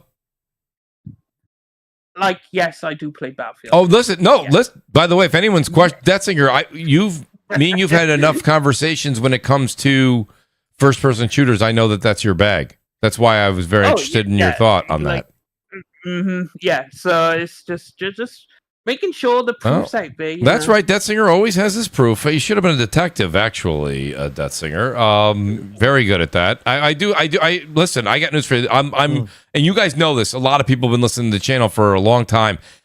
Battlefield was never really my bag, but I'm really rooting for it, and I mean that wholesheartedly because I don't want to say I'm Call of Duty'd out, but I'm kind of Call of Duty'd out. Like, I played the hell out of Battlefield 6, or pardon me, Black Ops 6. And listen, I thought Black Ops 6 was great. I really did. I enjoyed it. People can sit here and critique it and say it was bad, whatever all they want. I enjoyed it for what it was. I love Warzone. I would like to see Battlefield 6 come out with a Battle Royale. I really love their take on it. I think it would be with the destruction. Think about that. You can't hide in buildings. You can't do this. You want to go ahead and sit there and camp in a building? Guess what? I can knock the wall out. All right? Go ahead. Good luck. So my point being is I think that they could add an element that's new. It would be a fresh feel, like the same way that Warzone felt or Blackout felt when we went from PUBG to this. And that would just be something that would be riveting, I think, for a lot of people that are BR fans. So what do you think, Lord Metroid? Delayed or not for Fable? I think Fable is going to delay for the simple reason they're going to launch it on PS5 at the same time that they're going to be on Series X. That's my theory. I think that's why. Fair. That's fair. I think they're why they're gonna delay because they're trying to optimize it for PS5 as well. And I don't think it's obviously I don't think it's wise, no pun intended, to launch it earlier next year because we all know that GTA 6 is coming out, right? They could launch the game at the end of 2026, but this is just my theory. I think they actually want to launch that game at the same time on PS5 and on Series X or whatever console is coming down the pipe. That's what I think. No, I think you got a point there. Wise, what do you think? Oh, go ahead. I was just going to say Metro's point. I think it got delayed to 2026 because they're making the PlayStation version. Oh, for sure. Yeah. I think. Listen. Yeah. I think that's definitely come into play. And Detzinger, you're not wrong. You're just saying, look I think that was already discussed. That's why they moved it to late 26. I could see if it. Let's be honest though. There's always a hiccup or an issue. Personnel let go or hiring or issues, but there's a lot of stuff behind the scenes that could have pushed it. That may be where the rumor came from. It was, hey, they were in midst of this. 2026 was close, but they couldn't do it. 27 looks more realistic. But I do agree with you, Detzinger. I would still think that possibly 26 is still on the menu. Wise, what do you think? Late 26 or 27? No, I don't think it's going to do late 26. If it's going to come out, it's going to come out as Death Singer and what's his name? I forgot his name. Game Grindhouse said if they are going to release this game, they're going to announce it either on the VGAs or they're going to do the developer direct in the first part of the year that they do to do the game. If it doesn't get announced in any of those venues, it's definitely getting delayed because my thinking is this: if they can get it out in the first part of the year, they are going to do that. But as it gets closer and closer to the latter part of the year, they are going to avoid that, like people avoided this year. Okay, that's fair. GTA 6. That's fair. Yeah. So that's what I think. I think that, if they can get it out by, I would say May-ish, I think it's a go. Yeah, well, that's the thing. Well, people are saying. Think about it. We're still in July, right? God knows what announcements we're going to see at the Game Awards for January, February. You know what I mean? It's still early. Yeah. There's probably games or everybody moving their about. games to later in the year because of GTA. Right. Well, that's it. And there's still rumors out there that are saying GTA might get moved to next holiday. But let me say this: as much as you guys are like, you guys have been for Xbox, for you guys was always Halo and Gears were your top two. For me, it was Fable. Fable for me was what made me an Xbox player. Well, that's great. I enjoyed Halo. I enjoyed Gears. But it was Fable. That is just my genre of choice. The third person thing. That's sort of why I gravitate towards Sony and Nintendo as well. And if they butcher this one, then as much as of Xbox apologist as I was or am or will be, I am definitely not going to be that. So whatever it comes out in, I don't care when it comes out, 2026, 2027, shit. I don't care if it's 2028. Mm-hmm. But make sure if that thing comes out, it is damn near impeccable. Because if put a you lot shit of on pressure this, on them. Yeah. if you shit on this, I'm sorry. It really is. Whole different studio. They first RPG. They make racing games to put a Fable legacy out there. And the thing was that Fable, as you know, wasn't really in the best situation. Like after Fable 2 and Molyneux left, like it was they would Fable just 3 kind was of shit. they threw Fable 3 Connect. was shit. Yeah, Fable 3 was horrible. It was, and that one fried one of my Xboxes, that game. But that game was not good. The second one was the best one with Molyneux, and Fable 2 was phenomenal. and then they threw Connect at it, and then they try to do the asynchronous multiplayer Fable, and then there was Fable Legends. Yeah, it's funny because I never been a Halo fan. The reason I bought the 360 was for Gears. The game that I played the game that I played the most on the OG Xbox was Ninja Gaiden Black. Mm-hmm. I love that game. Yeah, I hope Ninja Gaiden 4 is good. That'd be good. Yeah. Yeah, those classic games, man. It was nice playing Black on earlier this year. Oh, so good. Yeah, it still holds classic up very games. Well. Yeah, it does. Yeah. I mean, here's the thing that I think, right? Like, I wish there's still people in the development houses of Microsoft who still have a passion for building games. Sometimes, like when I see this shit, like for example, Perfect Dark and sort of faltering to the wayside, or Everwild faltering to the wayside, or everything, it brings up a pretty interesting idea. So you're talking about these developers who are working for Microsoft for 6, 10, whatever number of years on this game to have nothing to show for it, whether it is Perfect Dark or Everwild. So my thinking is, I think it's a lot of these people were just burnt out. They're just going in, clocking into the Microsoft servers, working their 8 hours, shading in a couple of trees and pulling in a couple of polygons of grasses, and calling it a day. They were not really invested in making a game. They were just there. They were collecting a paycheck. I just hope that the people who they have trusted to make this game still have the passion for gaming in them, and they make a good game. Well, that's it. And it's funny when you hear a lot of dev teams that are speaking with passion, this and that. These are rumors too. I don't know if there was ever any documentation on this, but I think it was more like, Phil, the word on the street back in the day was Phil's like, you guys are going to make, we're going to acquire you guys. You're going to make Fable. And when you're a developer, you're an artist.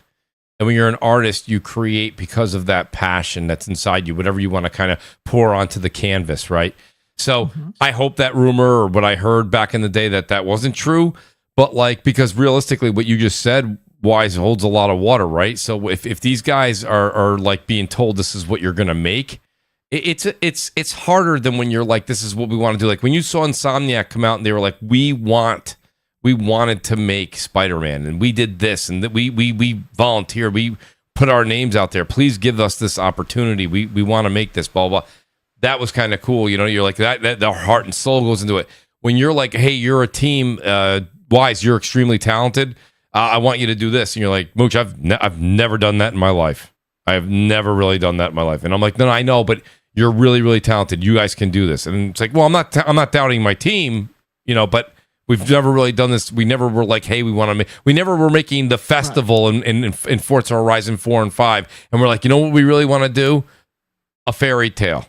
What? You know what I mean? Like, it's and Fable with the legacy that they have, man. You know what I mean? So it's just one of those things where I'm going to go ahead and say, because they're so talented, I think it's going to be fine. But we'll see how it goes. I do think when it comes to creating a game, especially the games that we love, when you listen, I watched that, whatever it was. I think it was Skill Up. Skill Up had a great hour or 90-minute documentary on Clair Obscur Expedition 33. Oh and that game should not even exist. I know, but when you listen to the people that were making the game and the passion and the art, it was unbelievable. It's pouring out of them. Yeah. That's what makes a game like that we were saying earlier today, that was like, that game they never thought that was ever going to chart. And now it's game of the year quality and people are talking about it and it's winning awards left and right. Its sales were great. It's just, that's the kind, but you have to have that passion and love. Microsoft has a palpable problem. They lost 9,000 people. That's only 4% of their workforce. Now imagine the size of their workforce. Now, if you're an individual developer, they've irrevocably in the past year changed the lives of 15,000 people. Like when you lose a job, that is a monumental event in your family, right? Everything gets upended. And they did this for 15,000 people, and it did not register even 10% of their workforce. So if you are a developer, a cog in the wheel that is Microsoft, where is your passion when you know that you can get laid off any day of the week? Where is the drive? Well, that's a whole nother animal. So that's right. I mean, I can't blame any of these developers for not having any passion for the game. Right. But I wish with these are my IPs. These are the IPs that I grew up with. They have entrusted you. Please have the passion for these games, because I do not want their last offering to be a shit show.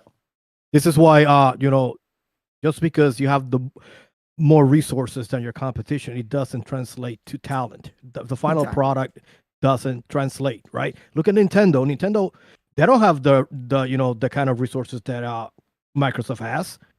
But guess what? They have the highest retention of talent in the industry, because they know you need talent to make great games. It's as simple as that. I would love to go to Kyoto and pick their brains, Miyamoto, get him drunk and what's the secret sauce? You know what I mean? But we'll never know. But you need to have talent to make great games. And I don't know. Something there's no cohesiveness, it seems, in there. Obviously, we're just speculating, right? But something's going on at PlayStation, Xbox Studios. I don't know what it is, but something's going on.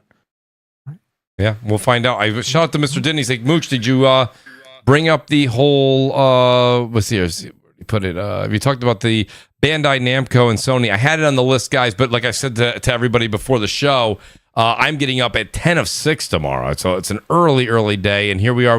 I told them we would go 2 hours. We went just about 3. So I want to say thanks to everybody on the panel. I want to say thanks to everybody in the chat. Thank you again. I know the feeling, Mooch. Right? I get up at 4:30 to go to work. Yeah, you got me beat there, buddy. That I couldn't do. But I'm me. Yeah, my ass is getting up at 10:30 tomorrow in the afternoon. Oh, thanks a lot, Wise. That's real nice.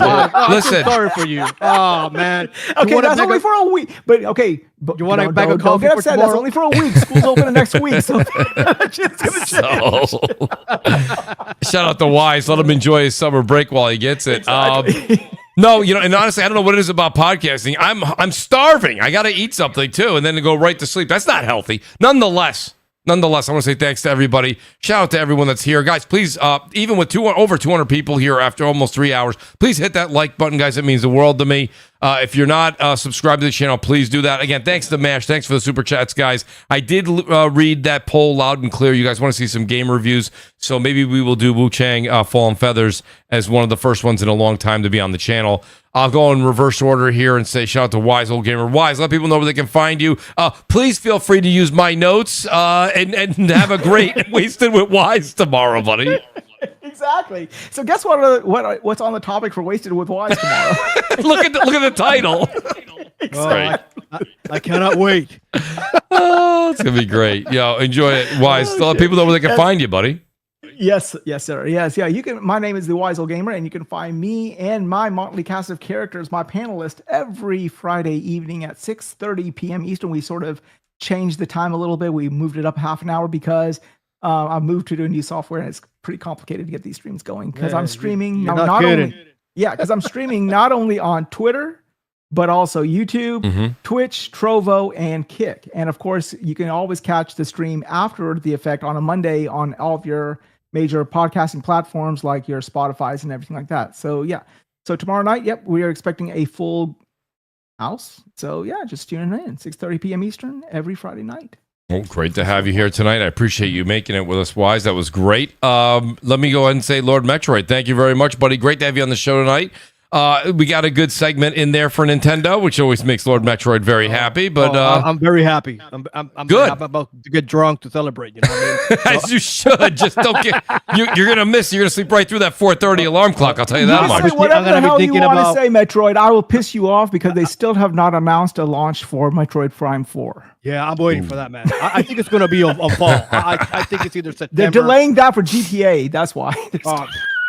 They'll be fine. I think it's gonna be either probably October or November. I really do. It's coming out what Fable is. Yeah, well, you can find me at on Twitter, and also I'm a panel member of my good friend Wise Old Gamer, 6:30 p.m. on Friday night, and yeah, I'm one of those crazy dudes. I'm proud. As you should be, Lord Metroid. That's what's up. That's right. The great Lord Metroid, everybody. Great to have you. Death Singer, as always, Death Singer, great night, great conversation. Don't ever question Death Singer on his credentials. He has receipts on you and himself. Shout out to the great Death Singer. Death Singer, let people know where they can find you, buddy. And thanks for being here tonight. Oh, it's a really enjoyable show. Nice, quick, simple. Yeah, so not a lot of news this week, but we ran through them. We got great discussion, Death Singer, exactly as we talked before the show. Yep, fantastic panel, great chat as always. Even though they still try and question me over things, and yeah, you can find me everywhere. Popping out those hot tweets. Yes. Feel free to respond to them. I mean, we were speaking before the show, but yeah, feel free. Yes. Well, Death Singer, you can respond to Death Singer, and he will get back to you 90 minutes later. Don't give the game away. That's right. Nope. Mooch. Oh, sorry. That's right.